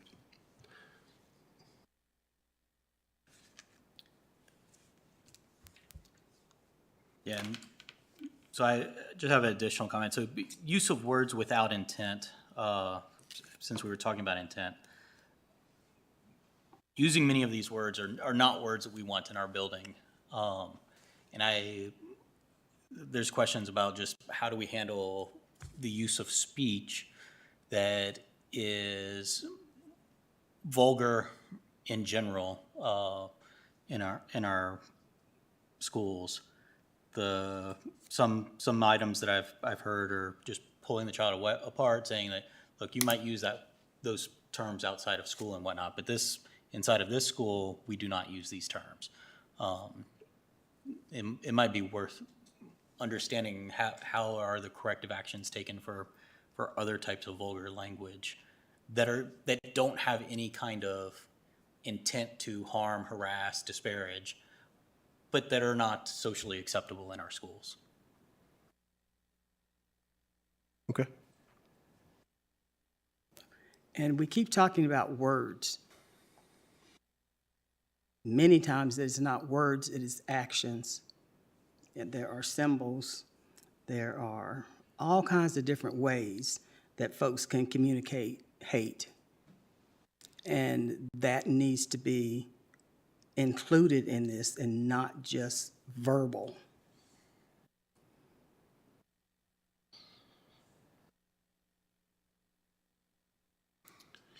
I'll have to give our students an opportunity to weigh in if they have any comments on this tonight. It's okay if you don't. Okay, great. All right, board, any other comments? This was a healthy conversation.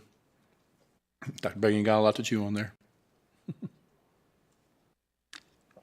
So we'll take the feedback and I'll put something out in an email first to all of you and say this is what, we heard and we cajoled and came up with, and then I'll get that feedback before we come to the next meeting with the expectation for the second read. Okay, great, thank you. Our next up is our 2025-26 budget update. The superintendent's statement of needs will be presented. All righty. Did you get the Canva there? Can you pull that up for me? We're going to do a brief presentation. At this point, I didn't have to ask them. Ms. Bland and Mr. Bennett knew to come up, our two people in the finance department, Director of Finance and Mr. Bennett. So what we're going to do is I'm going to go over briefly our presentation, which just highlights some of the changes in this budget, and then ask and entertain any questions you all may have after that. This is our first sharing of the budget with the public and the first sharing of it with all of you. We gave a copy the other day on Friday. I think you got a copy of the final version to look through it. And, it's a lot of information there, a lot of numbers and things like that. So hopefully we can help have that conversation today. This is our first go-round, get more feedback and tweak it, move forward before we have to present the final iteration to the Board of Supervisors. So if you go to the next slide, with any budget, what's our starting point? Our starting point is our mission, right? So we're asking for a lot of money from our taxpayers. What for? Well, what do we do this for? And really, it all comes down to our mission. What's our goal? To make sure the children of Montgomery County get the best education we can provide them. And it starts with the mission and it ends with the mission. So while we're asking for, sometimes you hear in the public, they're asking for $100 and something million, blah, blah, blah. We're not asking for money just for the sake of asking for money. We're asking for money so that we can do and be true to our mission, which is providing children with the foundation for future success in their life. So I think it's important that we start with that at the beginning. All right, so it's a lofty mission. I know we read it. Our student reps read it at every meeting, and we got a lot of things in our strategic plan that are really important and cover a wide breadth of materials for us to make sure we adhere to all those and provide those opportunities for our kids. But how do we do that, right? How do we get there? We as a board, this went a little too fast. I was pontificating a little bit. But, as a board and as administrators, we work on policy, practices, procedures, and I heard some of you say, well, what does that mean? We say this stuff, but nothing happens, or we put this all in practice. And, I use this term, some people find it insulting. I'm not comparing them to a tire, but where the rubber meets the road is in the classrooms, right? It's our teachers and it's our staff. That would be a good time now. So the way we do anything, or the way we get anything done in this division, is our staff members. And it's our teachers, it's our custodians, it's our bus drivers, it's our administrators, it's our counselors, it's everyone and anyone that touches our kids and works in the building every day. And if you're not sure how important that is, or what that asset is, or what that represents for us in our school budget, 89% of our school budget, of all the monies allocated, go to salary and benefits. So just in the fact of what we talk about monetarily, it shows the importance of the people, because they are the ones that are making the difference in changing our kids' lives and providing the opportunities for them to be successful. So our people are how we bring this to fruition. So with that in mind, in this budget, we included some enhancements for our staff. The first one is a 3% raise for all of our employees. That was recommended by the governor's office in the budget they provided in the biennial. I had conversations with our county administrator, and we landed on that. What we were going to propose to our respective boards was a 3% raise. I can't speak for all of you, and she can't speak for all of them, but that's where we had landed on what we thought was appropriate for our staff. One of the biggest changes we're implementing or again, in this budget that I'm proposing to all of you, is changing the teacher's salary guides to 15 steps. Right now, the teacher's salary guide is 36 steps, and every year when we redo it, we usually add a step because it just moves it up further and further, and we add the raises incrementally. So what that means is a teacher coming into our system on step 1 has to wait 36 years to get to max. So the idea would be we want to compress that into 15 steps. We think that's going to do a lot for our staff. We think it's going to do a lot for our retention and help us get more people that want to come here and will stay here and make us more enviable to work as opposed to some of the other divisions. For the second year in a row, there's been no increase in health benefits contributions for staff. As you all know, especially anyone that has health insurance, health costs continue to go up. Employee contributions are often a place where they say, hey, you know, we can't go up $2 million. Let's have all the employees pay another $100 a month or whatever for family coverage. Due to our management and some of the changes we made, including a prescription benefits management firm working with our prescriptions, we've been able to keep the costs low and to have no increase for 2 years in a row. So what that means is any raises that our staff members get are real raises because they're not offset by increased contributions. In addition to that, with some of the savings we were able to generate this year, and it would continue next year, all of our employees were able to get Delta dental insurance for themselves and their families at no cost. So we're proud of that. And then in this budget as well, what's included is increased funds for staff training and professional development. You know, one of the quotes about teaching, right? Those who dare to teach must never cease to learn. And we got to make sure we have the appropriate funds and amounts to help train our staff to make sure they're abreast of all the updated technology and things that our students need to be successful. Thanks, Don. All right, in addition to the staff enhancements and things like that, there's some program enhancements that we'd like to include in this budget. We talked a little bit about our dual language immersion program we would like to begin at one of our elementary schools. We talked about the 4 school security officers, and I know that we had left off last time, I believe in December, November, I forget, where we were going to get more information from a local law enforcement. We're going to do that. We're going to try to schedule that meeting on the 21st. I didn't clear the date with the sheriff and the police chiefs, but they would love to do that and are willing to have that conversation. This isn't, I'm not saying we're going to approve that, we're going to move forward. This is just, I'm including it in the budget if we so choose to do that, okay? Additional multiple language learners, teachers. We have more students coming in from diverse backgrounds that require that type of instruction. And so we were including that in this budget too. An additional gifted and talented staff member that was suggested by the committee a few months ago when they presented. Increasing the offering of our special education continuum of services. One of the things that we found as we're looking through, and we're going to present an entire plan on our special education program, is that we need to offer a wider continuum of services to make sure all of our students' needs are met. And that requires some additional expenditure of funds that we're including in this budget. We've talked about this since I've been here, creating an administrator of fine arts position. The arts in this county are valued. It's something we have a great many students participate in, and yet we really don't have an administrator that oversees those directly. So that's in this budget as well. And we've heard about the 504 positions and the coordinator positions, how we started the year with those falling on the responsibilities of our school counselors. We want to make sure that doesn't happen. Right now, we have 2 dedicated positions, part-time, that are solely working with 504 coordination. We want to add more so that that responsibility will not fall on school counselors in the future either. All right, so along with the staff and the programmatic stuff, capital improvements and enhancements, annually, we get 2.5 cents on the tax levy that go directly to school capital projects. That comes to about $3 million.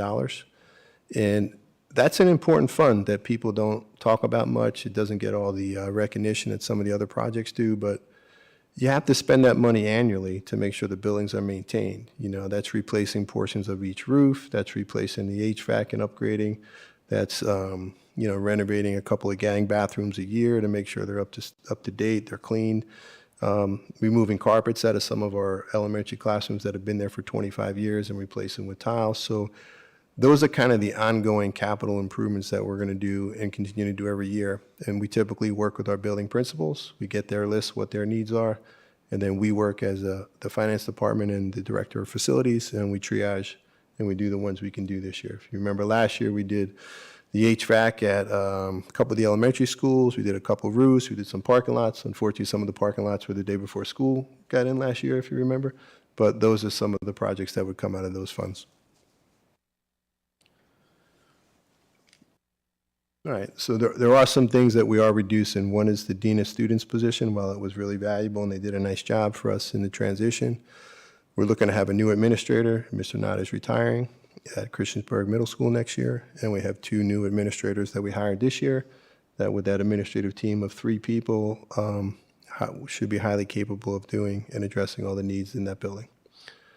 The elementary education teachers, we're going to have some reductions this year. It could be 5, it could be 10, depending on enrollment. And this isn't any reduction, increasing class size or anything. This is some of our declining enrollment at our elementary schools. And it would still keep our average class size across the district elementary under 18 students, 17.5 or something like that, which is about where it is now. So some of those elementary teaching positions will go to some of the other positions. Thanks. All right, so what's the bottom line numbers, right? Next one. All right, if you look at this sheet here, this is basically a summary, and the top line is, this is where we were last year, right? If you look all the way to the right, all in was that $146 million. Listed below that on the left side are the changes in the operating budget.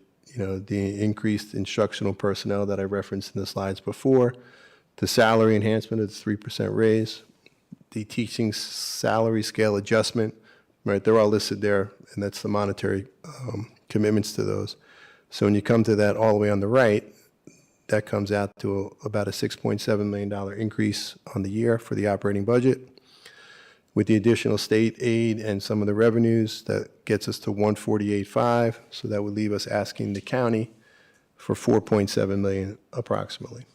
Now, last year, I don't know if you all recall, but at the end of the year last year, after we budgeted after the county went out and voted on their tax rate, the state gave us additional aid monies. And the county took some of that money from what they gave us and said, we'll put this in abeyance for you next year. That's $1.6 million approximately.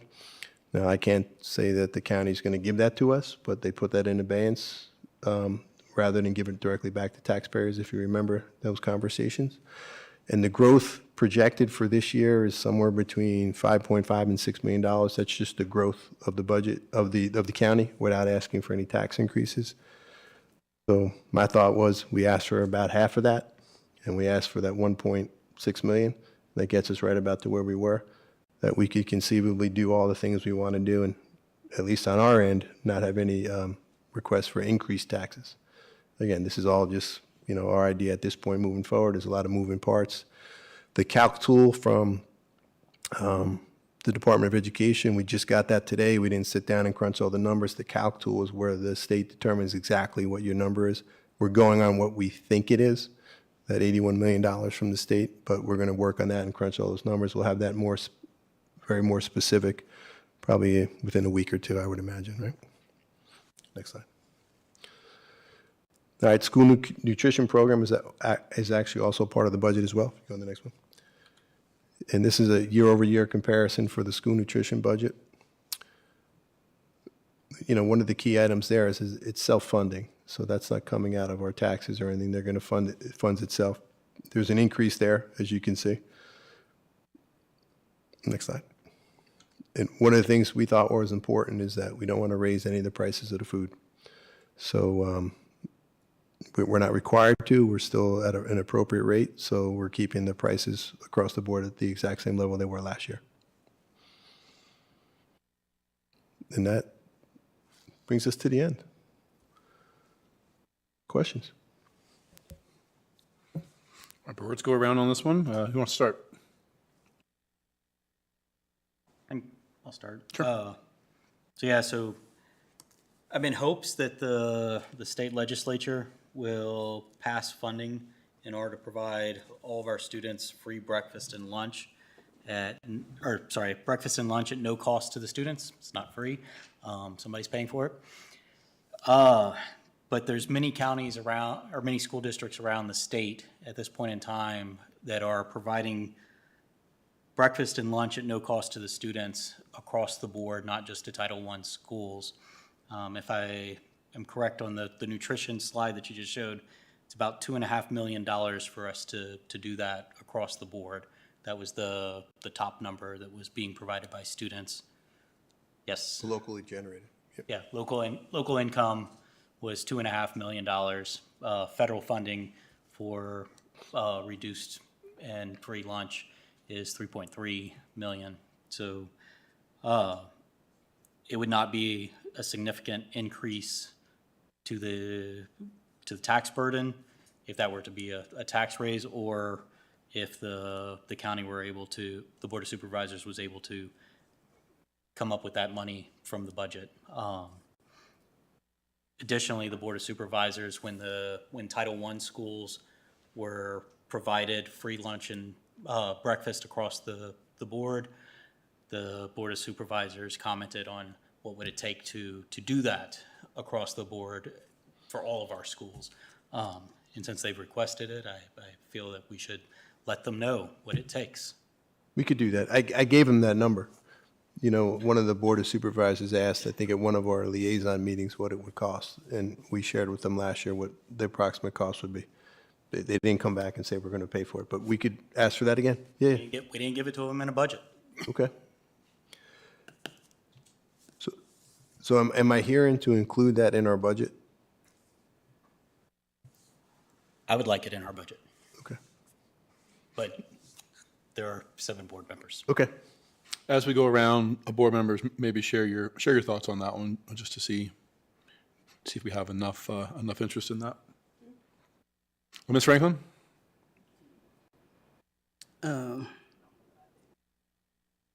So with this presentation, some of my questions were answered. So with the tiered intervention specialists, I brought this up last year also, and that was decreased to 3. And with the challenges that we're going to have in implementing and making sure that our hate speech policy alone is being implemented, increasing those positions would help.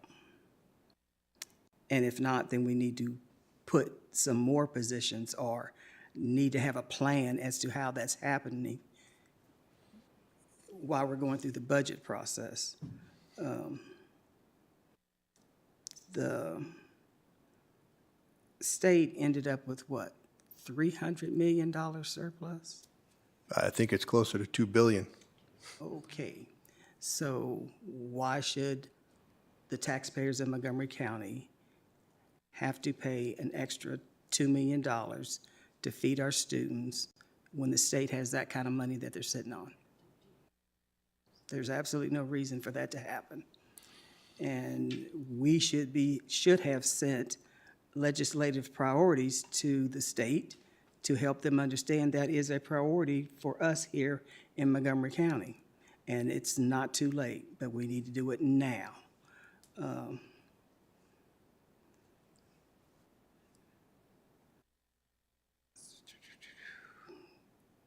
So that's what I have for right now. Okay, thank you. Dr. Guidry? Thank you so much for the work that went into putting this budget together. I have to confess, it was really difficult for me to understand and to read the statement of needs that we got. It's my feeling that if there's a presentation at a board meeting, the board should receive it beforehand in order to look over it. Was this presentation in board docs, or did I just miss that? No, you didn't miss it. I just kind of probably put the finishing touches on this morning. Okay. So I feel handicapped in this conversation, and there were some things that I looked for. So for instance, you talked about increasing the number of gifted staff, but when I looked on page 47, it doesn't show an increase. It's 12 and 12. There were certain things that I looked for that I didn't see. So for instance, one of the conversations was about allocating money for the situation with 504s. And so I looked for that in the budget. I didn't see anything except for the coordinator, but that doesn't deal with the issues in local buildings. And so because I had no guide as I was looking through this, I was like, I don't understand how this is being addressed, because I know you said that we need to wait for the next budget in order to allocate additional monies. So I had questions about that. I'm appreciative of the effort to reduce the number of steps. I wonder if that's a conversation that happened when we actually approved the pay scale, and to get a little bit more information about that change, because it's a pretty significant change. I'm in favor of it in general. Yeah, so I just feel handicapped because I was like, I don't understand, because we're getting in here what the approved budget was 24, 25, and then we're getting kind of top level 25, 26. But when you actually go through the items, I was like, I don't understand what's being increased here. I can speak to that. There's a few items there that weren't specifically listed in the detailed budget because the aggregate number of teaching staff members is going to be the same, right? So we could easily reduce 6 elementary teachers next year, right? Because the class size, the diminishing classes in some of the schools, incoming students in kindergarten classes and so on, or where we might have had the need for 5 teachers in the past, maybe we only need 4, depending on the school that you're in. So let's say that's 6. What we would take out of those is we already have 2 dedicated 504 positions that are in there now, coordinators. We're going to add 2 more, right? The idea is we need to add 3 multiple language learner teachers. We would add those as well. And then the gifted and talented would be there as well. That would bring us up to the 6th reduction in elementary. So that probably wasn't clearly identified because we don't know who those people are, the exact numbers yet, but that's the idea. Yeah. And so we could give you that more clarity and that information, and I'll take ownership for that. Okay. I appreciate that. Yeah, if there is going to be a reduction on one side, it would be one thing if this was a catch-all category for all teaching, but if we're Understood. the breakdown there. So one of the things that I've been made aware of class sizes in the middle school, what's the cap? Maybe you can't address this now, but I'm a little. I'm aware of staffing needs in the middle school because there are some really large classes.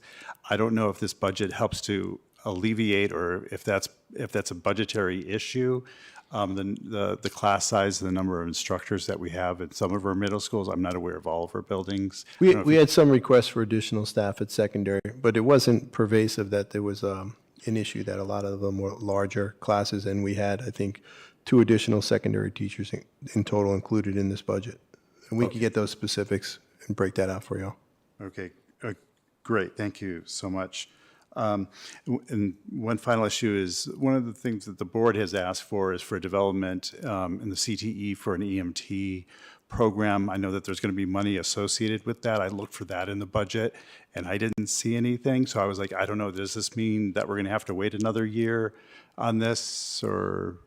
It was going to be part of the discussion with the program of studies, which is forthcoming, but the answer is yes. And there's a couple of reasons why we'd have to wait for next year, and it's not really monetary. Dr. Wickham will speak to that when we go over the program of studies, if that's okay. Okay, great. I think in terms of free lunch and principle, I'm in favor of that. I'd like some more information, but I'm in general in favor of that. Ms. Franklin, I forgot to get your thoughts on the free lunch idea. Did you want to potentially include that in the budget as well? Yeah, my thoughts were the state needs to be paying for that. Yeah, Okay. that needs to be Well, stated. the state needs to be paying for it, but Right. that's different than asking the county for it, but yeah. Okay. Ms. Barton?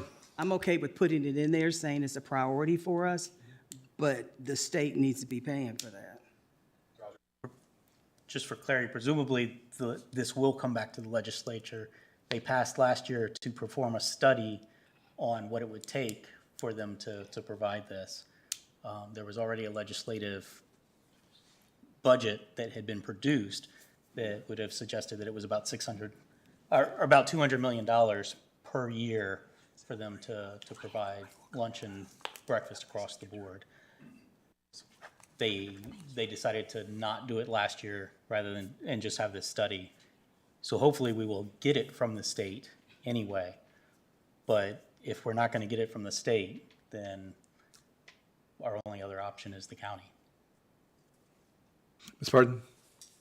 So I will go, before I forget, I'm just going to go ahead and start off that I agree with Ms. Franklin. I feel like that is something that the state should be paying for and not the county. Not that we shouldn't have it, but we do have things in place for people to fill out and for people to get assistance and help with the food. And from what I've understood in past times, people who need it just don't fill out the forms or whatever they need to do. Not that it's not important, but I do feel like instead of being a county thing that they need to look at and pay us, I feel like that definitely needs to come from the state. So that's where I sit with that. So as like I say at every meeting, and I've been saying it since I've been on the board, talk to your legislatures, because we've got a lot of things at the state level that aren't right, and they've gotten much better. I will agree, they've gotten much better. We've done a lot of good things for education, but there's still some things that we need and can work on, so we need to start it there and with our legislatures.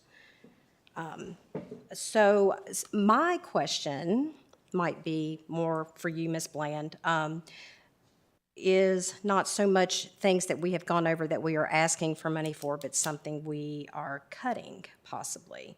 And I have had this concern for a while, and I have been on the board long enough to see the revolution with this position, and what concerns me is if this position is cut, what the consequences might be. And with the ongoing and continuing issues that we're having with discipline, I would even be in favor of adding another so-called position of this nature to additional schools if needed, because from what I have seen from this position being in a school, it has made a huge difference, and it has actually turned a school completely around from being nothing but total chaos to now being more stable, having mentors, and having more of some type of set discipline in order to assist the administration with those issues that arise, because it's a lot on our administration to handle all of the discipline. So do we have anything that would support eliminating that position from the budget? I'm not sure what you're asking, Ms. Dean Barton. of Students. No, I know the position. What do you mean it would support it? Like, is there any, what tactic did we think of to say we need to pull this from the budget? Like, why is this being taken out of the budget? Well, there's a couple of reasons. One is the efficacy, and I do agree with what you said, that the school is running much better than it did in the past. And who should be responsible for that is the principal and the assistant principals, which we have two. Right. Assistant principals and one principal. I think we run into the danger that we always kind of throw bodies at situations and problems and give other people responsibilities. If you keep giving more responsibilities to more people, they will do them. I don't know that's the best way to do that. It was a thought that when that position was created, there was a transition, there was a time frame. We were transitioning to a new principal. We basically replaced all the assistant principals there, and that continuity would be good for us and serve a purpose, but in my estimation, that purpose has been served. Could you use more bodies? I think every secondary school could use that. But is that what's needed? I'm not sure. Okay. But I present it to you as, hey, this is my thoughts. If the board feels otherwise and we go in a different direction, no hard feelings on my part. Okay. So I was just, since I didn't know exactly how we came about to determine maybe we needed to get rid of that position, so to speak, from the budget. So my other notes were to possibly request some numbers on how much discipline that was handled by that person compared to the discipline at that school. So how much discipline did that person handle in regards to what the principal and assistant principal handled? Like, were the issues extreme for this person to handle and these people only handled this? Was it put maybe more from the persons who technically should be handling it and put on this position? So I was kind of a little curious about that.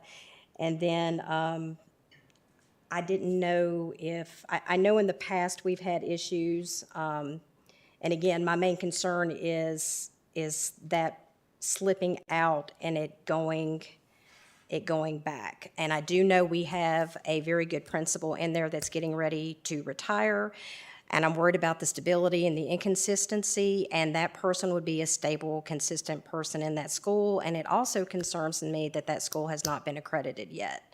So if we keep having inconsistencies, and I'm just kind of looking towards the future, trying hope to not relive any past issues, but I've noticed this discipline issue rising continually. Maybe not at this school as much anymore because we have that in place, but you know, like I can see at least 2 other schools I can name right now that I feel like we could use that at to kind of control some of this discipline issue. So that was something that I thought I would bring to the board. I don't know if anyone agrees with me or not on that, but those are my thoughts on that. I also had down, I don't mind asking the board, the supervisors, for the additional amount, if they have it already allocated in their budget as an overage, but what I do have a concern with is them saying, we can't give you that unless we approve another tax increase. I do have an issue with that, mainly because that will devastate my district. They were already devastated by the tax increase we had before now, this last one. If we have to accommodate what we're asking for by another tax increase, and we can't find another way around it, grants, donations, other monies, other things we can do to possibly see, or even if we have to start prioritizing things, that would be more the way I feel like we should go on that.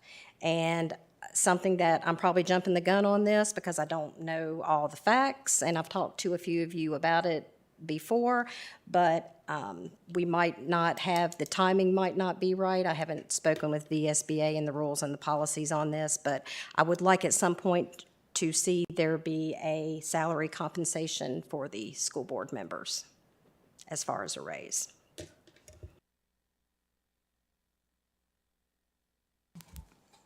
Thank you, Ms. Barden. Ms. Vaughn? Well, I'll go woo-hoo to that. No doubt, especially if we're going to add more meetings. I definitely agree with I don't think we should ask.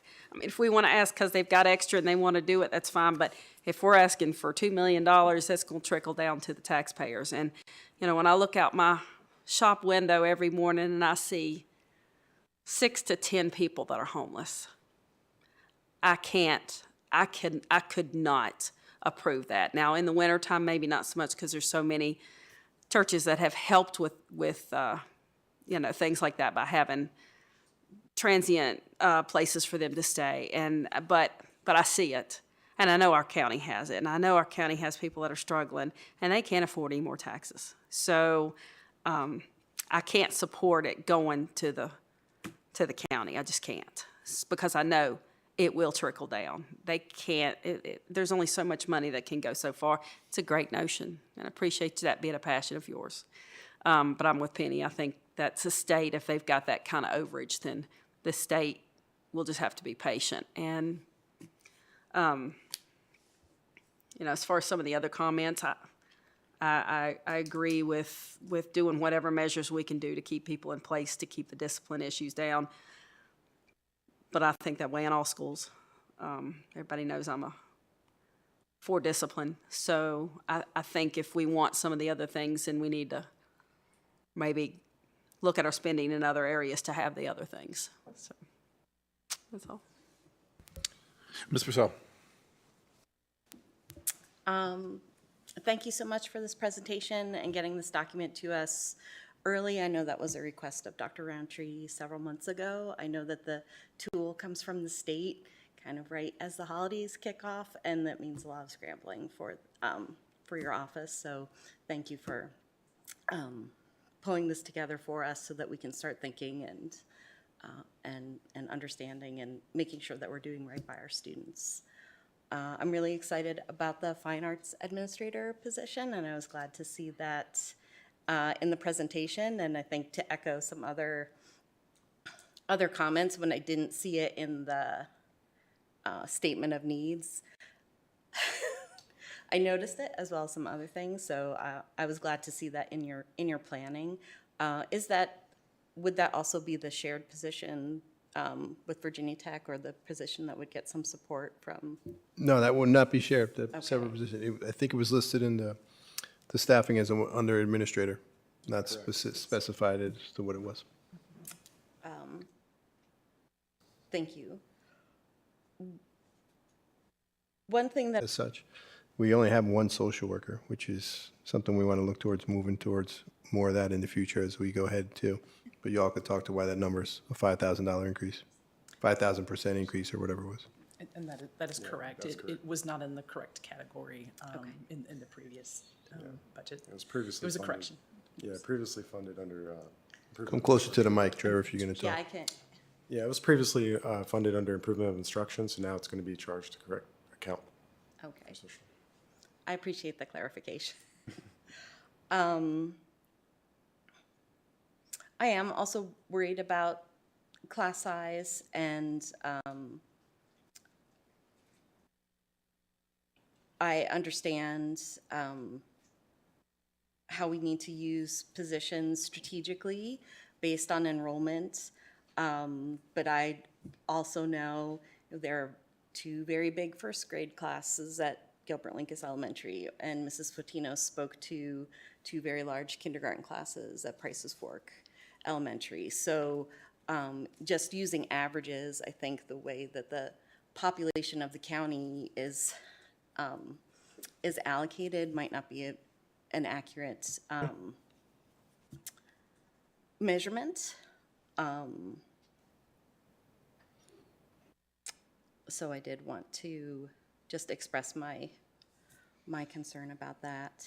I would potentially be in support of having a second dean of students position, or rethinking that. I know that Blacksburg Middle School is the largest middle school in Southwest Virginia, and I don't really know enough about the day-to-day of the assistant principals and principal, and how their time is allocated, and what their support needs are. So if that seemed like something that they needed to make the school run more efficiently, I would be in support of having 2 or more, but again, throwing bodies at a problem rather than being strategic about whose responsibilities are what.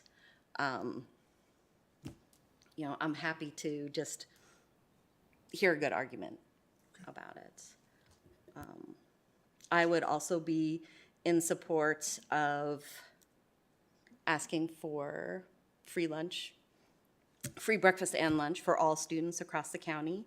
Perhaps a way to do it in the proposal that goes to the Board of Supervisors is just as a highlighted call out that wouldn't necessarily be the formal ask, but just to make it very clear, like this is the cost, this something that we should do.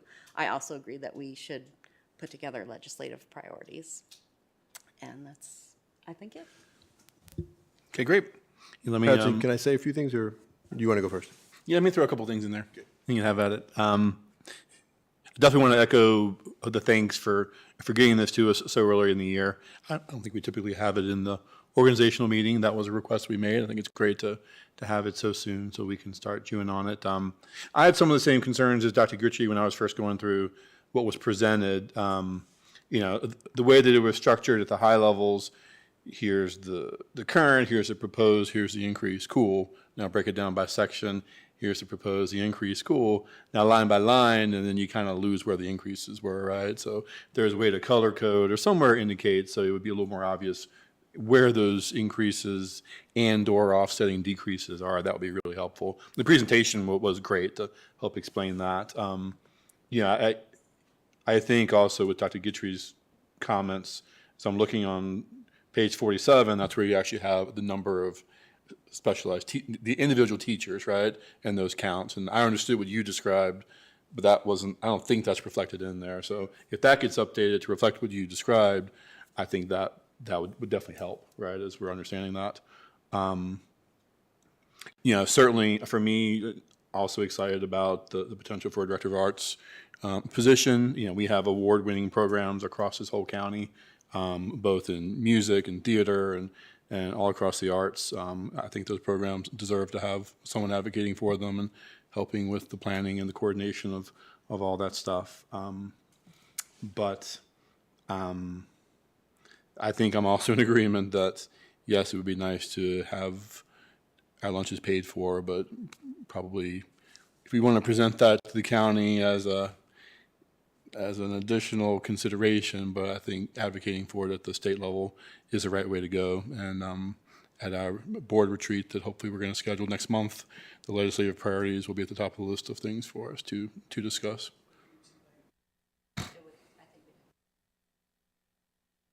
Okay, cool. That was going to be a topic at the board retreat that we didn't schedule last year, but that's cool. We did try.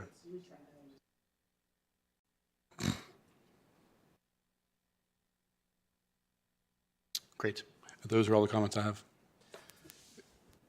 I think this was a really good idea to get this done earlier and have those conversations. And I apologize for not having the high-level thing done. I thought that was where we would just present this, and the importance was getting the detailed out to y'all ahead of time to give you a chance to digest it. So that's fully on me, and I take full ownership for that.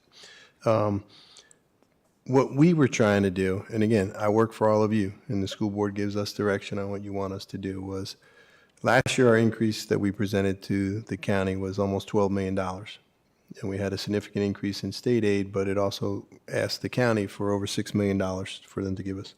We're somewhere around there. Don't quote me on the exact number. So the idea this year was to be a little bit more fiscally responsible, but also still get all the things done that we wanted to do. And that's why we came in at that ask of the county of an additional $4.7 million, because we think that's doable within the growth and what was put aside for last year, a portion of the growth. I mean, they have their things that they have to deal with, and I would never want to speak to what those would be, but without a tax increase, and that we could still accomplish all of our goals. That was where I was coming from. This is the superintendent's statement of needs. And if after we review that with the school board, you all say, you know what, Bernie, you need 3 more elementary teachers, you need 2 more deans of discipline, you need $2.5 million for free lunch and breakfast. If that's what the majority of the board says, that's what I'll present to them. But that's not what I started with. And that I wanted you all to know that's where I came from. And through the work of the finance department, I thought we were able to come up with something where we can do a lot of things and maybe really change the direction of where we're going as a division and make it better for our kids and still be fiscally responsible. So that was our thought. Yeah. Go ahead. Yeah, so I'd like to just state, at the beginning of my discussion, I said last year the legislature was putting forth to pass legislation to provide breakfast and lunch for our students, and they're going to be putting forth that legislation again this year. Hopefully, they will fund breakfast and lunch for all of our students. However, if they don't, this is our opportunity to take care of those students, whose parents won't ask for help and fill out a form, and they go to school and they're hungry because of their parents not filling out the form. That is of no fault of the child. And taking care of the base needs of the child, making sure that they're not hungry while they're trying to learn, is important, and we should take care of that. The state should fund it. The state has a $2 billion surplus.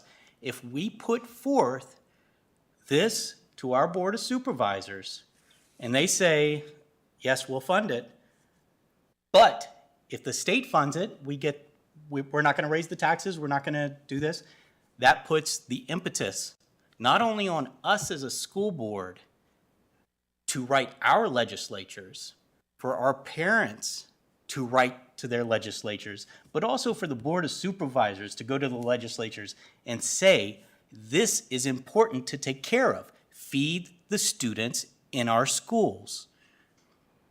If we don't put it forth to the Board of Supervisors, they don't have the same impetus to say to their legislatures, when they go to the legislation, when they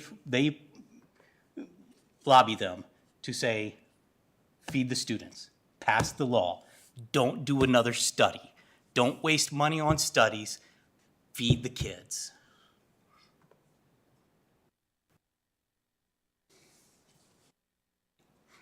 Ms. Franklin? Okay, so I'll just follow up with the lunches or feeding our students and how our legislative works. And I've been saying this for years. So VSBA says November is when you're supposed to take your legislators to lunch or whatever, how that has happened throughout the years. Our legislative priorities should be taken care of around that time, if not sooner, because these people are already getting lobbied for what to and not to do in the summer. And that's when we should be having these conversations. That's when we should have been having a meaningful conversation with the supervisors so we can do a united force and put this out to the community to say, we need you to help with this also. So they're getting ready to go into session and their stuff is pretty much already out there. And whether or not they bring this back and don't say, well, we're going to table it again because they don't have enough sense to understand you got to feed kids so they can learn, that's where we'll end up again. And I hope that's not the case, especially sitting on top of all that money that could be used for that. But that's on us to do what we need to do in a timely manner. So I do have a couple of other comments. So support staff. Now, we know that we do not pay our folks what the market rate is. And it's hard for us to fill those positions and to retain people once we finally get them in there. So when I just did some real quick figuring on the number of positions and how much the budget is allotted for them, the majority of these folks were making less than $40,000 a year. You try living off of that, especially if you have a family. Yeah, there's some that make a little more, but the average was not good. I absolutely agree with decreasing the steps. That will help support folks, but what about our teachers, but what about support staff? Equipment, we are constantly hearing from our folks with facilities and grounds and even transportation about the equipment. What are we going to be doing there? I mean, I hear from custodians, they just want carts to be able to move their cleaning supplies and things around rather than have to keep going back and forth to carry things. There was no fuel increase that I could see. So are we thinking gas is going to stay where it's at, or what's happening with that? You want to answer that one? Yeah. Couple of things. One on the equipment, if anybody in the public or the board, has anyone come to you and said they don't have equipment, tell them to come to me. We allocated money last year for that. We still have money in the budget this year for equipment, because we heard that. If you remember a board meeting in August or September, we heard that we didn't have enough power washers. We bought them. We didn't have a lift to change some of the light bulbs. We bought it. We allocated extra monies for equipment last year, and we have it in this budget too. We didn't reduce that at all. So there's money for equipment. So if you hear that, because that was a mantra, because people were saying that because they were told to say that in the past. And I said, don't tell anyone we don't have the money to get the filters for the HVAC, or we don't have the fan belt motors or whatever it is. And we've been good with that. So please, if you hear anyone, send them to me. We have the money for that. Regarding the fuel, we have a plan for the fuel, Ms. Franklin, where we didn't present that to y'all yet because did we go out for an RFP or we're looking to do it? We want to purchase our own fuel. Right now, what we do is we give all our transportation people, whether you drive a car, whether you have a bus, a card. And you go to the Joco Mart, or you go down to, the Reiner Food Center or the Kroger's, and you fill up your bus whenever you need gas. And we get, depending on where we go, we get a reduced rate, right? If we use the Speedway, it's a little cheaper than some of the other places. But it's not the best way to do it. So we're going to come to y'all with a proposal to have 4 spots, potentially 5, if we can partner with the county, around the county, where we have gas. and we buy it in bulk, and diesel and gas, and it's going to save us a significant amount of money in purchasing, because right now we're paying whatever the retail rate is. So we did think about that. That's why we didn't add an increase in fuel in the budget. Did I get that right, Ms. Bland? That's correct, yes. Okay, so where it talks about other benefits, what are the other benefits besides the VRS and health benefits that we have? You know, it's funny, Ms. Franklin, and I don't know if this is because I sit next to you all the time, but we ask the same questions. Because when I came up with the budget, I says, Ms. Bland, Mr. Bennett, what the heck are other benefits? What are these people getting? Stuff we don't know about? And it's really something very, very germane. What is it? Yep. It's the other payroll benefits. That includes FICA, Social Security, Medicare, disability insurance, unemployment, workers' comp, life insurance. You got to speak closer to the mic, but it's other payroll taxes, Medicare, Social Security, disability insurance, and all that comes out of payroll are considered in the other benefits. Because I asked that same question because where I came from, we used to have a dedicated line for Medicare and Social Security, so I knew exactly how much that was. We include that with other benefits so that if we're paying Linwood Hudson whatever $50,000 and he goes up 3%, well then that goes up 3% too. So that's why they're all listed separately like that. Yeah, so it would be helpful to What's that? I said it's expensive, and if Linwood Hudson worked for himself, it'd go up 7%, because it costs a lot of money to employ somebody. You're right. And if you're self-employed, you pay 13 because you pay both sides. But we could maybe clarify what other benefits mean and maybe list that if we didn't list that somewhere else. Yes, and we have them separately in our overall budget and our financial system, so it would be very easy to provide that information as separate items.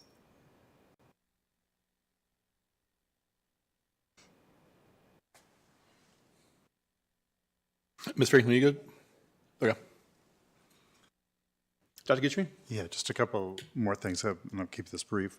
One is for the special ed allocation, there's a request to increase by 10 positions. And one of them, as you know, I've been pressing hard for special ed and improvements with special education, but I also know we're going to see a personnel report with 13 vacant positions, and we're having difficulty filling the existing positions that we added this year. So there's a request for 10 more. That would be, 23 positions open in this budget if we didn't hire any more, if we were unable to hire any more special ed teachers this year. And that's over $800,000 in our budget. And one of the things we know from the report that we're going to see is that just adding more staffing isn't going to fix some of the issues that we're dealing with in this county. So I don't know if you could speak to that issue with the rationale for adding 10. When we have 13 positions open, that might be helpful. Yeah, I did anticipate that question as well. I can't make special ed teachers. I can't pull them out of the wazoo or the air and make them show up and be here, right? There's a shortage of them across the country, really, and especially in Southwest Virginia. And they're hard to find, and we're trying to grow our own special ed teachers as we are with speech therapists and all that because we want to, be able to fill that need. One of the things I do think is adjusting the salary guide would really help us get more people, and it may help us to get people that are currently working in other places, because there's only so many out there, and there's only so many that are coming into the field on an annual basis. So we have to make ourselves more of an enviable place where people want to work, right? So and then we have to do a better job of actively recruiting people and going and finding them, talking to them, getting them to apply and to come here. It's unacceptable that we have 9, 10 positions that have been vacant all year. That didn't just happen this month, right? That's been ongoing. It's a little better than it was. But the fact that it's hard to find people doesn't take away that there's a need for them. So I'll give you an example. This is a brief example, and this isn't why all these positions are needed. But if Bernie Bragan is a person that has a learning disability, then part of my IEP requires me to have an in-class support teacher, which is a special education teacher with me in language arts and math. And my disability is in reading primarily, right? And I have history and science in the middle school as well. but because of staffing, I don't have an in-class support teacher for those 2 periods that the science teacher and the history teacher are supposed to figure it out and help me without that support. That's why we need teachers. We're not offering that level of support to some of our people that I think we should. That's just one little example where the teachers would be. Another example would be, and I can't fix it all at once. We can't find them, Dr. Guidry, but I can't say in the budget I need 50 special ed teachers either. I can't do that. So we're going to do a presentation and talk to y'all about it, but here's another example. Bernie Bragan is in elementary school, right? He's a first grader, and he has a significant learning issue, and he's in a class for in-class support. Now, typically what that would mean is Bernie would be in a class with maybe Ed and Angie's the special ed teacher, and Dr. Guidry is the general ed teacher, and you are a partner all day long, and you get that in-class support for all of your subjects. We're not doing that. You're getting the support for a couple of periods or a couple of classes a day, and then the Angie's going somewhere else to give that support to the second grade classroom. And it's one of the reasons we're not having the success that we should be having. So that all requires bodies. And that's why we put that in there for those additions. We've also added, I want to say 7 this year additionally to meet those needs. So there's a significant amount of staffing. We have to find them though, Dr. Guidry, and that's one of the reasons why we want to change the salary guide and do things like that to help get more people there. Okay, appreciate that. And if the budget includes some allotment to increase salaries, I'd love to see it there. If it's right now, so is it just in the additional staffing where you're kind of tucking in that increase, or is it somewhere else in the budget? Oh, it's a whole salary guide. It's listed on, if you go back to that go back a few slides.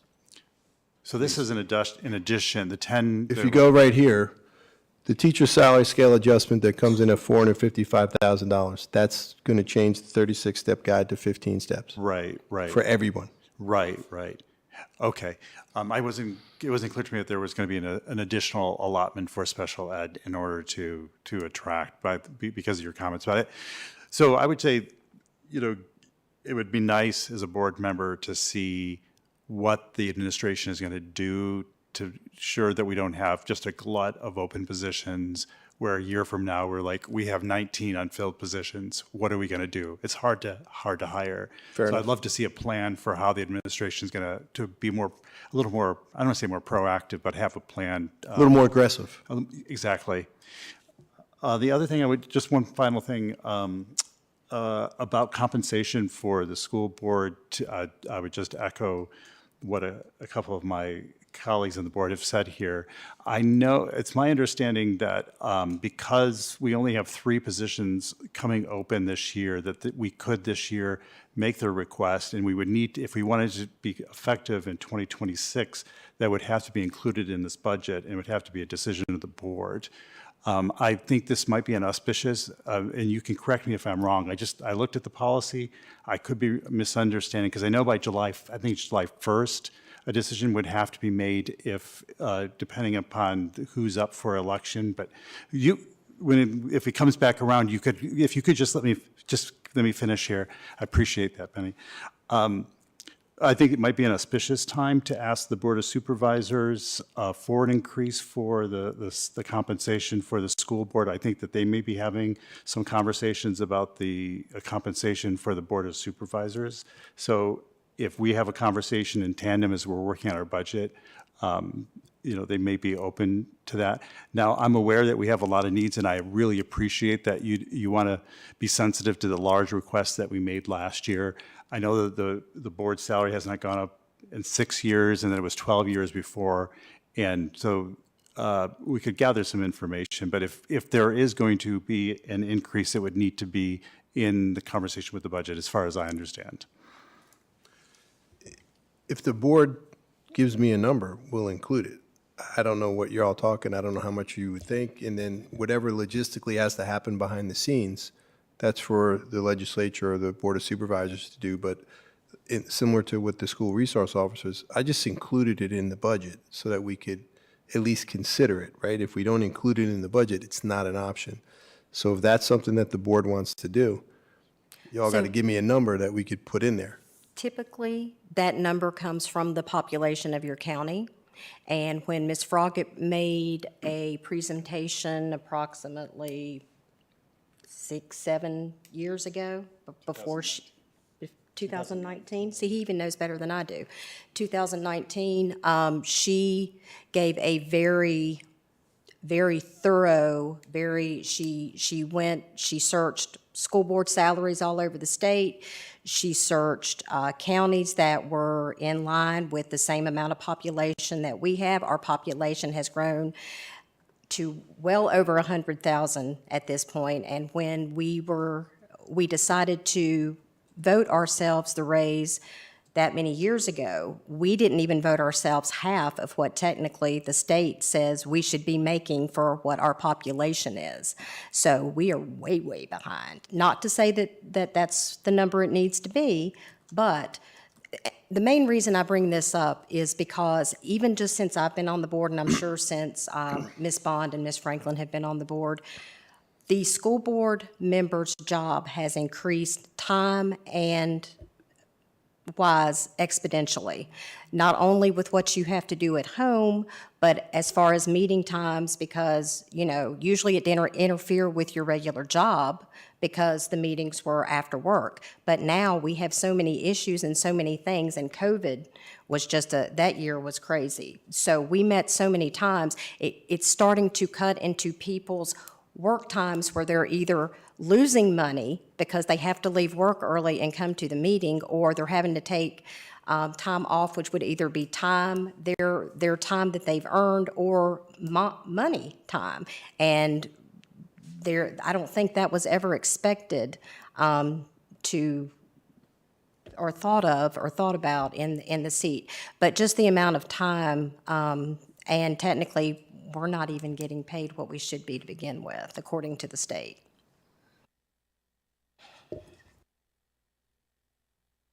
Thank you. Ms. Bond? Yeah, well, here again. It's all right, I'll be the cheerleader. So I guess we just need to come up with a figure if we want to include it. And, again, I think everybody has passions for the budget, and applaud each one of those passions. We have all kinds of need. I mean, we may not all agree. It doesn't make any of them less. It just means we all have different passions that we want to see happen for the schools. And I appreciate everything you guys have done. And we just have to work through. And sad to say, there's just not enough money to do all the great things that we want to do for the county. Wish there were, but, we just can't. And you just have to take small steps and do what you can and move forward. So. Ms. Purcell? Are we just talking about the board compensation or? Whatever you want. You're still going around. Okay. I do have two more questions about positions. I know that the SERVE grant funded extra guidance counselor positions at Blacksburg Middle School and Blacksburg High School, and by those grant-funded positions actually brought the schools to the adequate recommended ratio of guidance counselors to students. Does this include retaining those soft money positions, or are they going away when the SERVE money grant is done? The budget includes retaining one of those positions, Okay. the high school position. I would definitely be in favor of keeping it at the middle school. And I was also just curious if the populations at, Blacksburg High School and Christiansburg High School were big enough at this point to demand 2 nurses instead of 1. I just wasn't sure, how many visits they're getting per day, kind of what their needs are. So just a question. Okay, I'll get that information. Thanks. Okay, board, anything else? It's 2 rounds now. It's a good bite of this apple here. Okay. Sure. So you weigh in on the dean of students. So you all know I've been opposed to that position from the beginning for many reasons.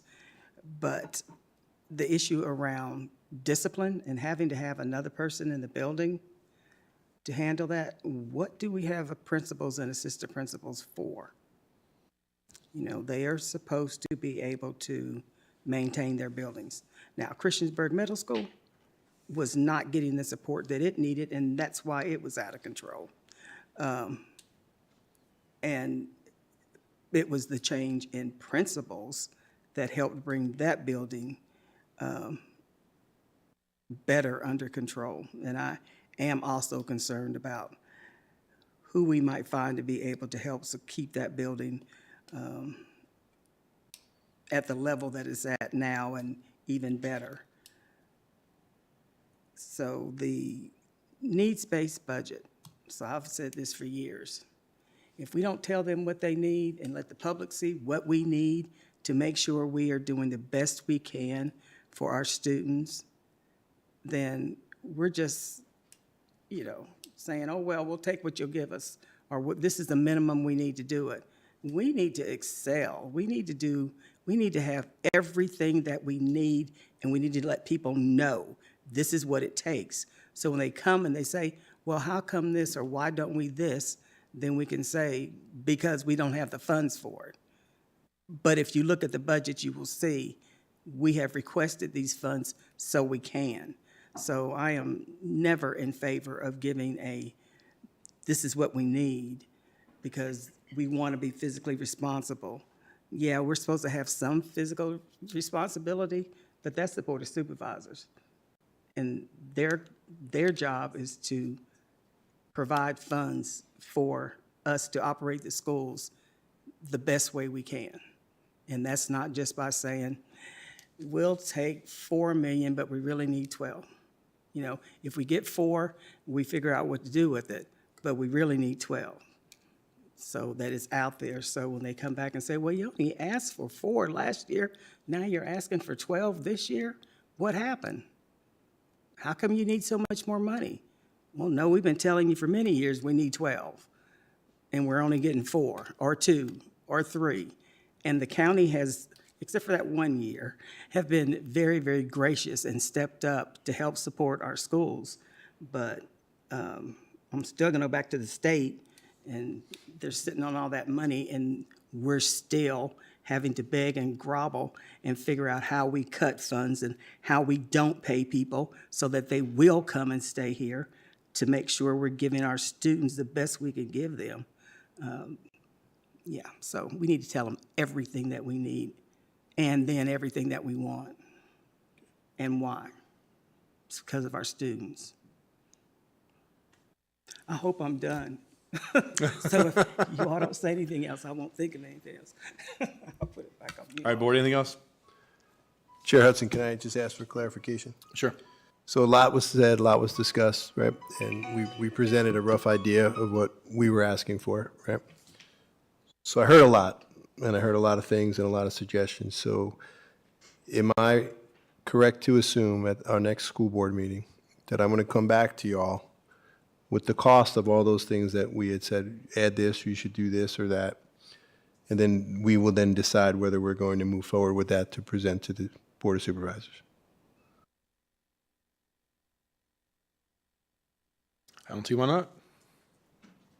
I'm fine with that. I just want to make sure I took notes, what everybody said and what the suggestions were, and we'll bring that all back and with the costs associated with it, and then we'll talk about, at that point, well, yeah, go ahead with this or don't do this. Fair? I mean, I appreciate Ms. Franklin's comments, right? Like, if you think all the comments you've heard tonight, if you think that those are the things that we need and want and need in our district, we should put them in there. And we should advocate for them, and we get what we get, and then we decide. Okay. I think there needs. Yeah. Yeah, we just don't throw everything out there. That's not what I meant. What we feel we need, we still need to have that discussion as a board. So just don't add everything, because we as a board may not think we need everything. I think that's what I heard, right? So what I was alluding to is coming back at the next meeting is, this is what people have asked and suggested. this is what it will cost. Which ones do you want to make sure in the budget? And the board tells me that.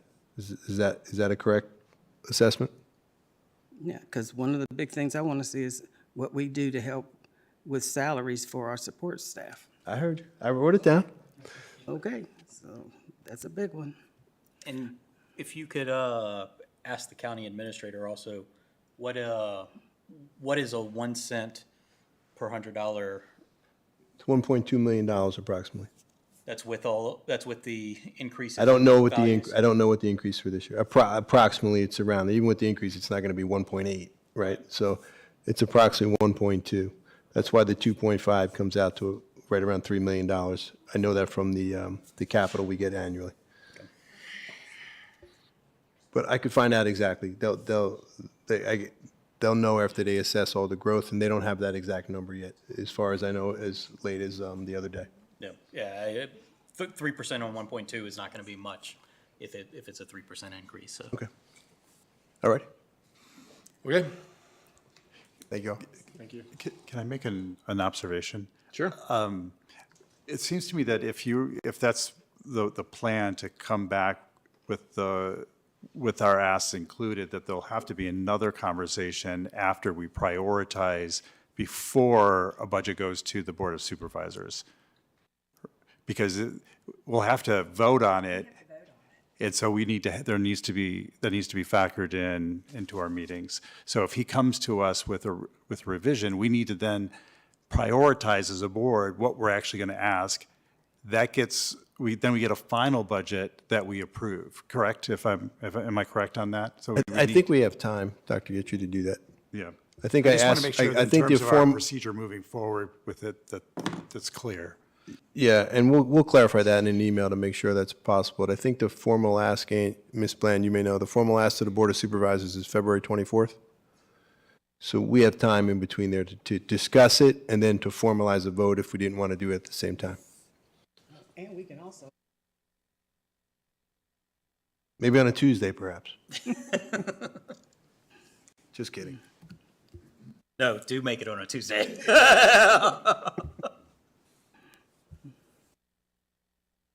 Okay, great. Next up, the administration will present proposed changes to the high school and middle school 2025-26 program of studies. Dr.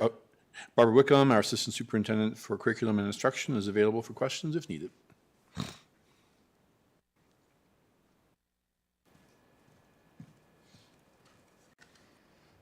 So I believe I heard a question earlier from Dr. Gitry about the EMT program. Back in November, our director of CTE did a presentation about the EMT program, and he included a list of challenges, including finding instructors. This particular program will be a part of the Health and Medical Sciences cluster when we're able to implement it. Currently, we've had to cut the Health and Medical Sciences courses at 2 of our high schools, and instructors are incredibly difficult to find. And so it is our plan to make this a priority as soon as we have our new administrator of the program in place for the next school year for 26-27.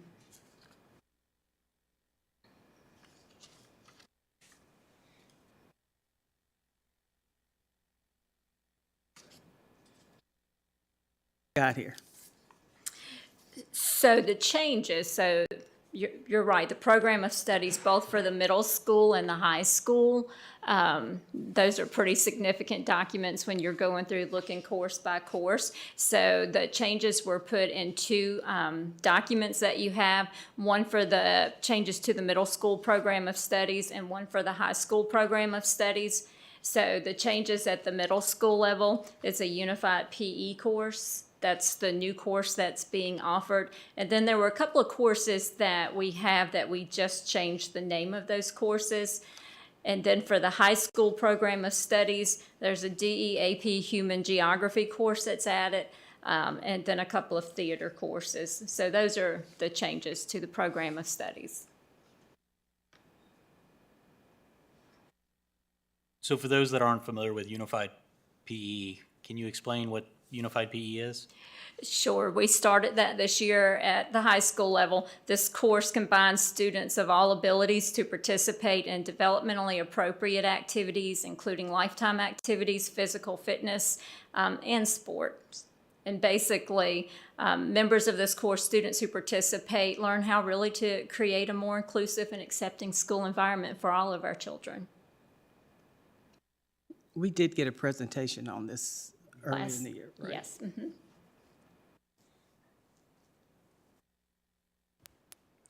I know that a unified theater class was approved at the high school level. Is there any demand or discussion about implementing it at the middle school level as well? So our secondary principals were asked back in November to submit their list of courses that they wanted to have us consider for adding to the program of studies. That particular one was not in the request from any of our secondary schools.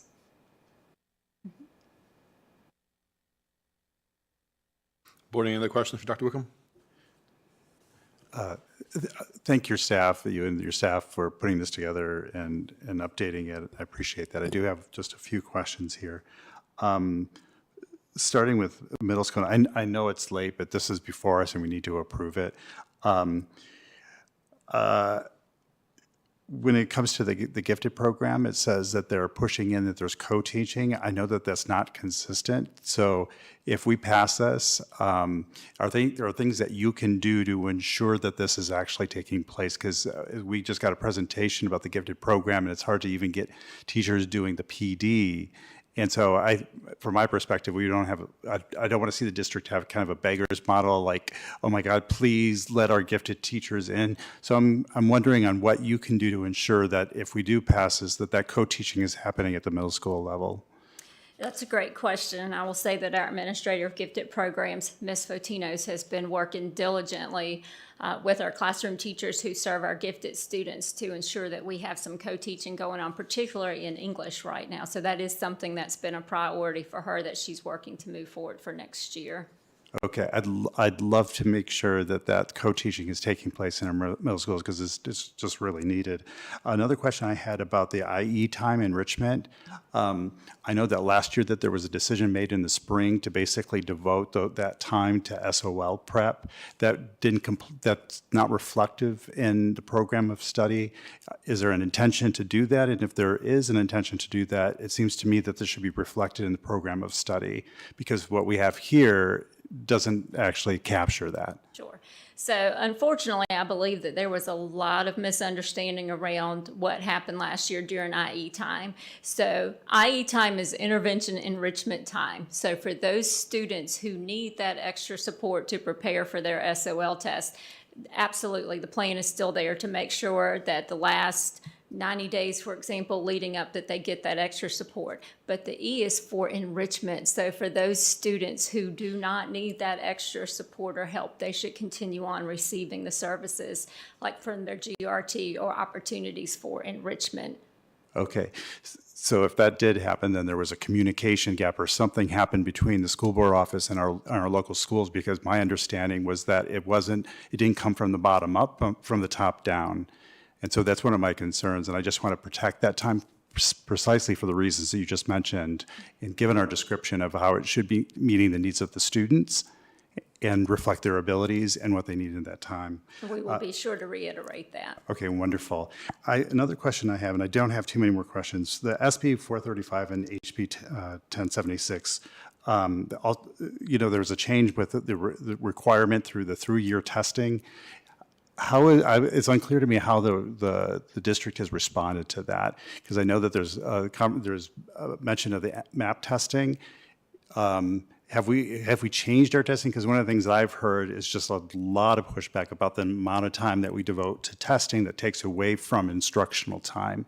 So have we responded to that new legislation that was passed by the General Assembly? So the legislation that was passed allowed school systems, and I don't have the numbers memorized, and I don't have them in front of you, but I'm assuming that you're referring to the legislation that allowed school systems to give other assessments like MAP in place of giving the growth assessment, correct? Yes. Is that correct? Yeah. So we surveyed our principals, asked our principals for what their preference was, had asked them to go back and speak with their teachers about that. And so the overwhelming majority of them said that their preference was to give the MAP assessment. And the reason that they chose to give the MAP assessment, variety of things. One, they felt like the growth assessment from the VDOE, for example, just didn't really give them a whole lot of instructional information, where MAP gave them information that they could use to guide instruction. They could use it for grouping students for IE time. They could use that information when they were looking at identification for different programs. And while it is a lengthy test, and they realize that it takes about an hour for students to complete that test, and that's 3 hours, 3 times a year. That was what the majority of folks said that they wanted to do for this school year. We will ask our principals again if that's something that they want to do. I will add that we have heard from our principals and a number of our teachers some concerns around not having common unit assessments. And so our English teachers at the high school level actually advocated for MAP in English class because they didn't have a common unit assessment. Right, okay. Good question. Thanks for clarifying. And the last one is in the high school, economics is required, correct? Correct. So if we have all our students who are required to take that, why is that? What wasn't clear to me was that it's virtual, but I know that it's virtual. Why is that virtual? So students are also required to have one virtual class. And so it's a way of killing 2 birds with 1 stone. So across the state, that's the way that this personal finance class is offered. So you have the opportunity, you have to take that class, you have to take a virtual class. So that's how the VDOE has rolled out this class. That's the reason why? Is because everyone's required to take a virtual class? That is correct. An online class, yes. That's interesting. It would be nice to have that reflected, that it's a virtual class, because it's not like when I went through this, I was like, you would have no idea that students are required to take a virtual class. So I would just make that clear. Thank you so much. I'm sorry for all the questions. I tried to get through them really quickly. Appreciate the answers. Ms. Barton? So just one, and it kind of touches on the personal finance class. I don't know if I knew that that was the class because it had to be virtual. I might have and just forgotten. But I have heard from several students and parents, especially students. I don't know if there's anything we can do about it because we use it as the virtual class that we have to have, but I don't think being virtual serves our students' purposes in that class, because I will tell you, my daughter took it. They memorize what they need to know to pass the online test, and then when it's done, they came to me and say, and they ask them questions like, they were asking them tax questions. I'm like, most adults I know don't even know the answer to these questions. And so it was strict memorization, and I don't really feel it prepares them. And I have a feeling that most of them, it doesn't prepare them for what they need to do as far as writing a check, balancing a checkbook, just how to handle finances, what this means, what this word means, because they remember it and then they forget it after the test. I don't know if there's anything we can do. I think an in-person would be better, and maybe if we had that class later, they have to have it by the time they're a junior, correct? Yes. But they can take it earlier. So I don't really see them taking it earlier than being a junior is really going to benefit them at all, because by the time they reach junior and senior, I see them being more in tune and more wanting to maybe start thinking about these things, as to where if they're doing it when they're in a younger age and a younger grade, they're just thinking, oh, this is a class I've got to take and I just need to pass it, so I'm going to memorize it, pass it, and then I'll forget about it. I didn't know what your thoughts were on that, but I did tell people that I would pass those comments along, and to see if maybe we could start thinking of a way we can teach that better, or try to provide our students with more of a knowledge on that, maybe compensated with the online class. I'm not sure what the answer is, but I did just want to let you know that I have been asked about that. I totally agree. And it's funny, coincidentally, I had this conversation with a group not too long ago the reality between what this class offers online versus what it is that children actually need and what this class really could be if it was developed differently. And that's something that we certainly can share with the VDOE as well to say, because we cannot be the only people who feel that way. Ms. Bond? I don't have any questions. I just want to make a comment that, I love the way that it's a lot of information, but I like all the information. If I was someone who had no idea, I could take this document and I could read it and it would explain everything.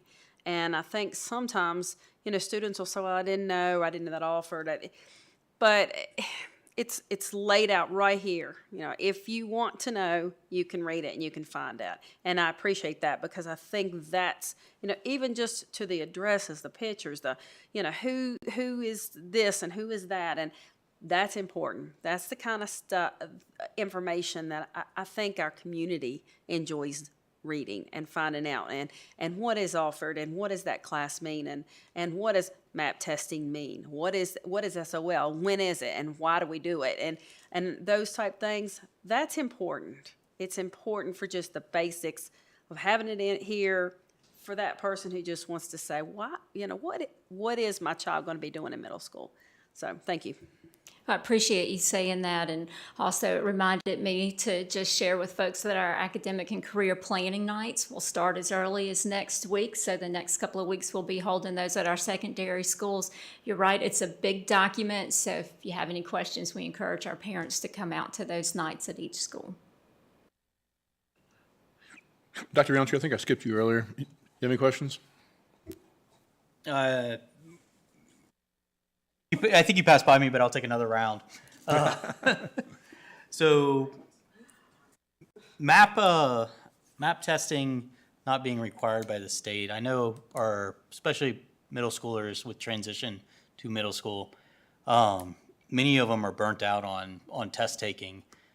Now, personally, I totally agree with everyone that MAP is a better testing scenario than SOL growth.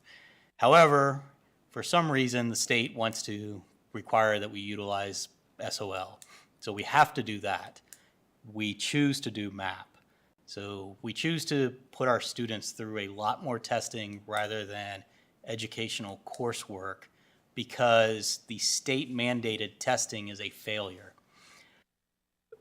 Again, we should talk to legislatures and petition that they utilize a system that is successful and gives back the feedback that is required. But until that time, I don't know that it benefits us to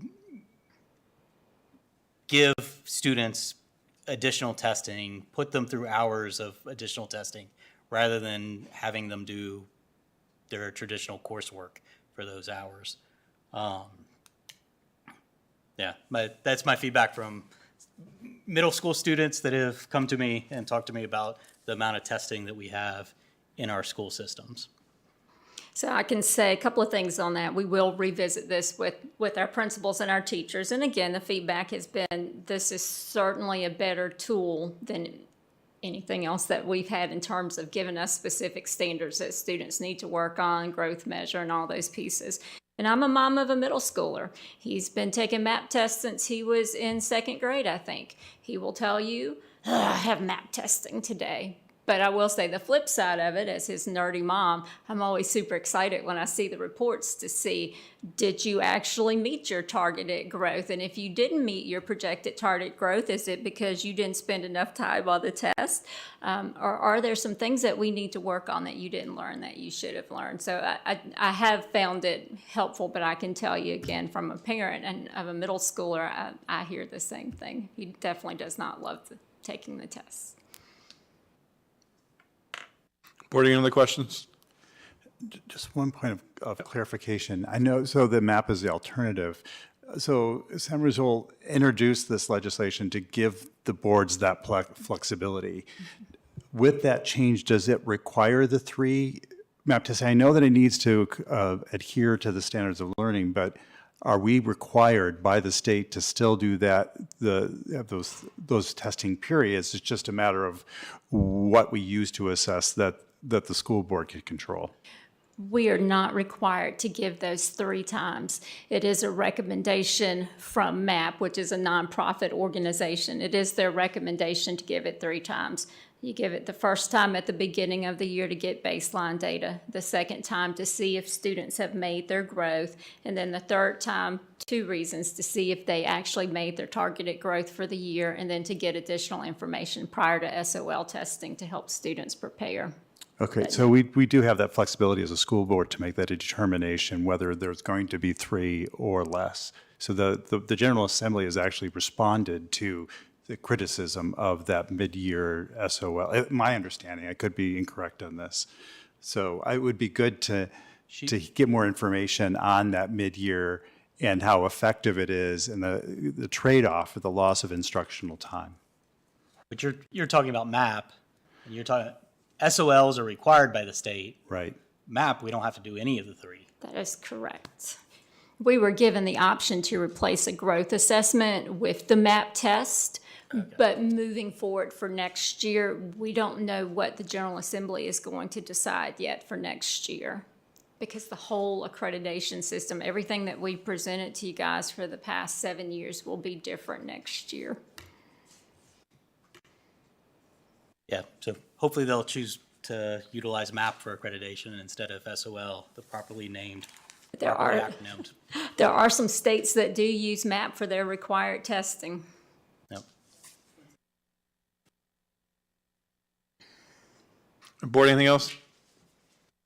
Very healthy conversation. Do I have a motion to approve the program of studies as presented? Second? Holy crap. Ms. Franklin and Ms. Bond? Any further discussion? Ms. Osborne, please call the roll. Ms. Bond? Yes. Ms. Franklin? Yes. Dr. Guthrie? Yes. Ms. Barton? Yes. Ms. Purcell? Yes. Mr. Roundtree? Yes. Mr. Hudson? Yes. 7 in favor. Motion carries. Thank you. Next up, Dr. Amanda Widener will present the MCPS staffing update.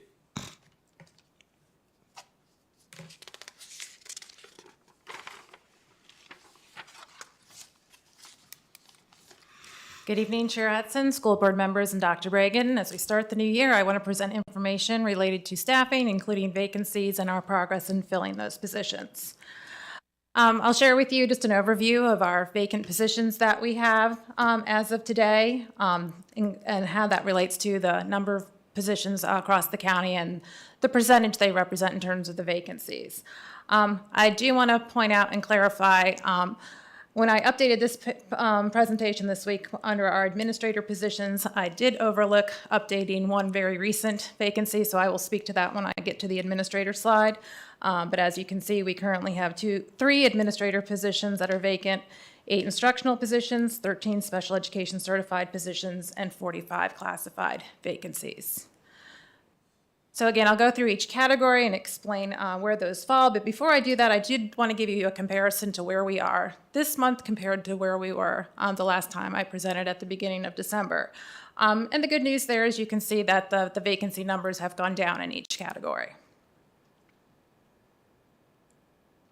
All right, so these are our current administrator vacancies. We have filled 2 of those. So with the start of the new year, we have our school compliance officer. That position has been filled and that individual has started.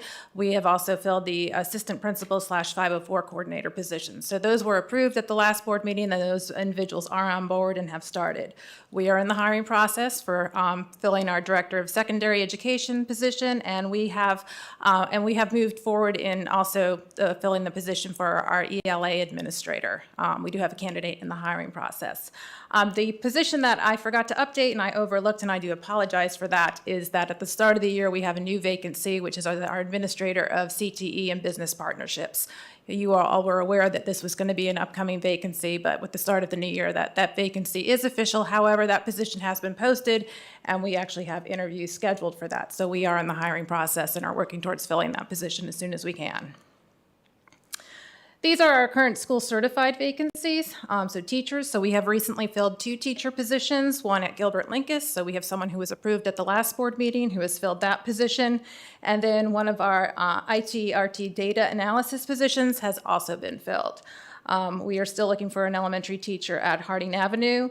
The grant-funded counselor position at BMS, we're still looking at applications there. The ESL teaching positions, those were all new that were added fairly recently, and we're looking at applications. And then we are still looking to fill a health and PE position at Montgomery Central. That was initially a half-time position. We've expanded it to a full-time position, and I believe Dr. Stanley has set up interviews for that, so we are in the hiring process there as well. These are our special education vacancies. Dr. Gutra, as you pointed out, we still have 13 positions here. We do have some of these positions that are close to being filled. School psychologist, one of those positions, we approved a candidate at last month's meeting, and that person will be starting next week.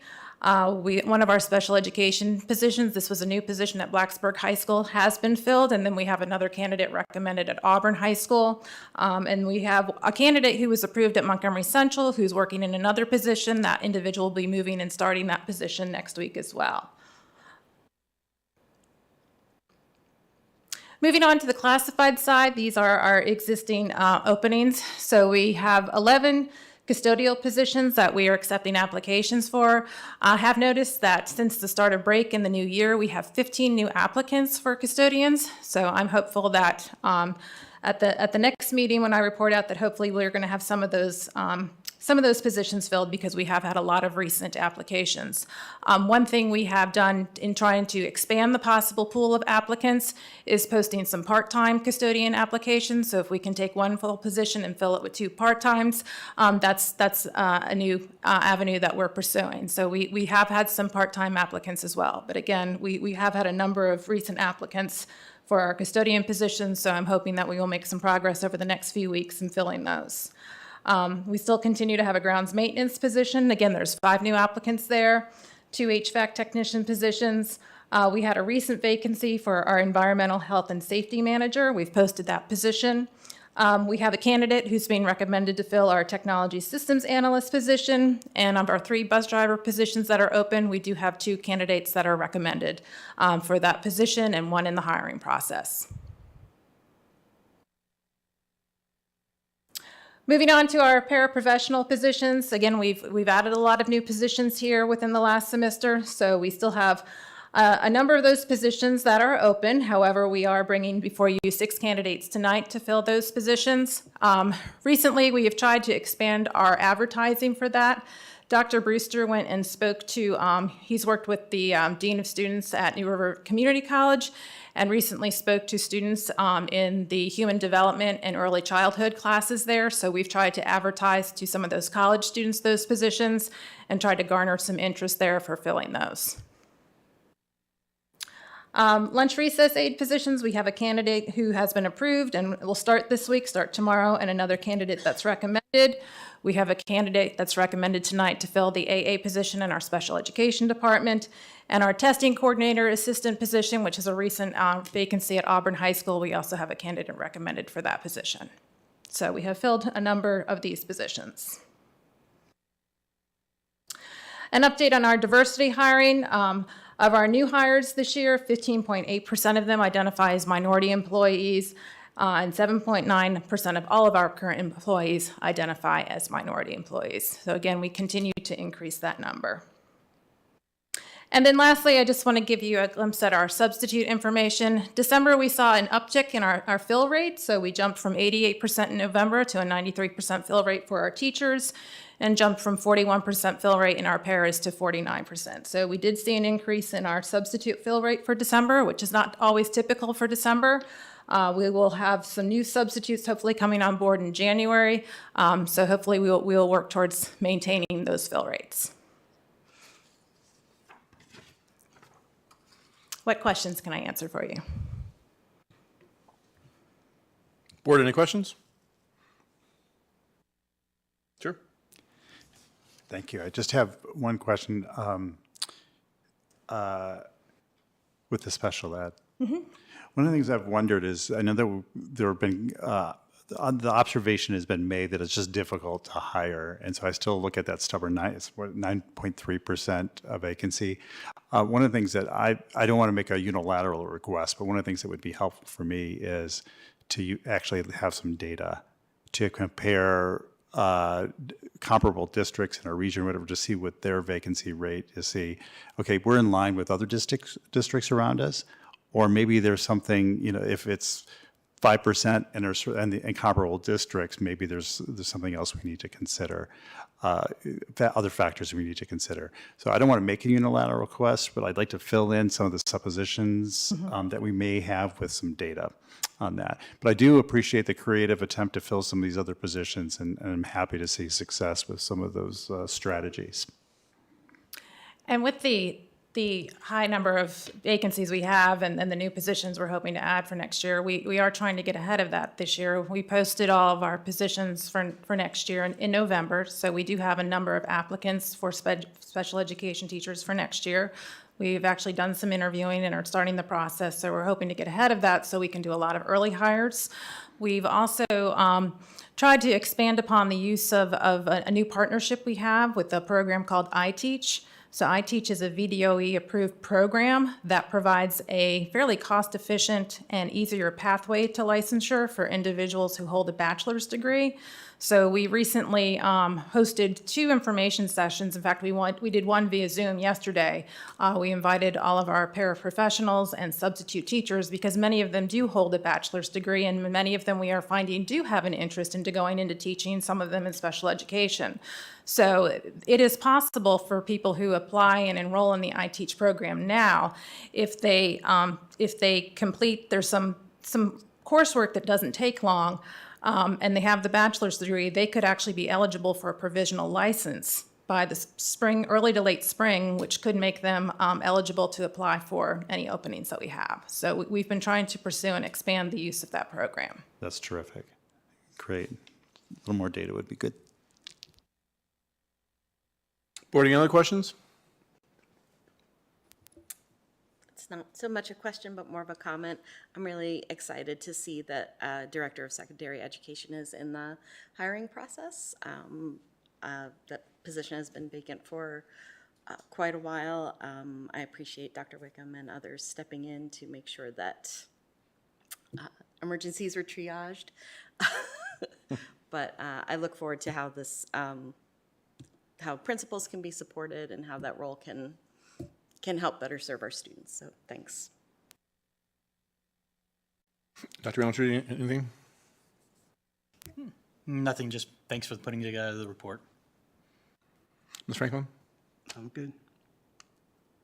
Ms. Parton, Ms. Bond? Good, thank you. Great, thank you so much. Thank you. All right, next up, unfinished business. Are there any items of unfinished business? Okay. Are there any items of new business? There's a request I wanted to make to put on a future agenda is that we've had discussions around particular cases dealing with some discrepancy or possible discrepancy between practices with discipline in our policy. I know that you brought them to light. You know, because you've brought them to light and it's something that the board needs to address, I would like to see that put on a future board agenda. If it's the will of the board, of course. As long as Dr. Bregan understands the request there. I think. If you could follow up, Dr. Gitchu, with an email of specificity, I will definitely put that on the agenda and we'll discuss whatever you give me. Okay, happy to do that. Thank you. Any other new business, board? Okay, great. Are there any announcements? I just have an announcement. I happened to pull up what the average school board member salary in Virginia is, and it's $12,834. So that's how far below we are. And salary range for a school board member is $12,000 to $24,000. And that's on the government salaries website. So we're very underpaid. Wow.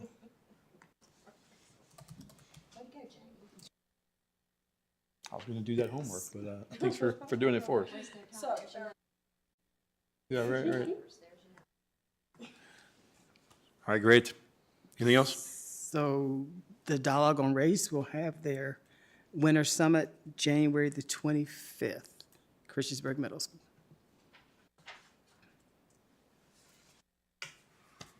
Okay, great. In terms of upcoming school board meetings, we've got our next working session on the 21st. Actually, we have a discipline session next Tuesday as well.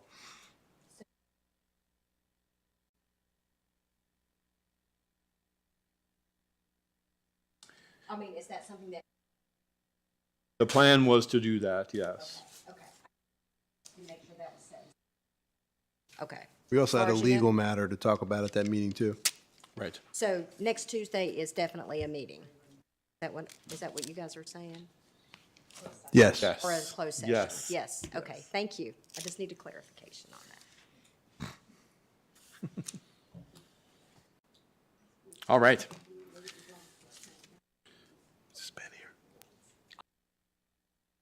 Do I have a motion to enter into closed session as authorized by section 2.2-3711 of the Code of Virginia to discuss a legal matter, a personnel matter, and a student matter? Second. Ms. Franklin, Dr. Roundtree, any discussion? Ms. Osborne, please call the roll. Ms. Bond? Yes. Ms. Franklin? Yes. Dr. Gitchery? Yes. Ms. Parton? Yes. Ms. Purcell? Yes. Dr. Roundtree? Yes. Mr. Hudson? Yes. 7 in favor. Motion carries. We're now in closed session.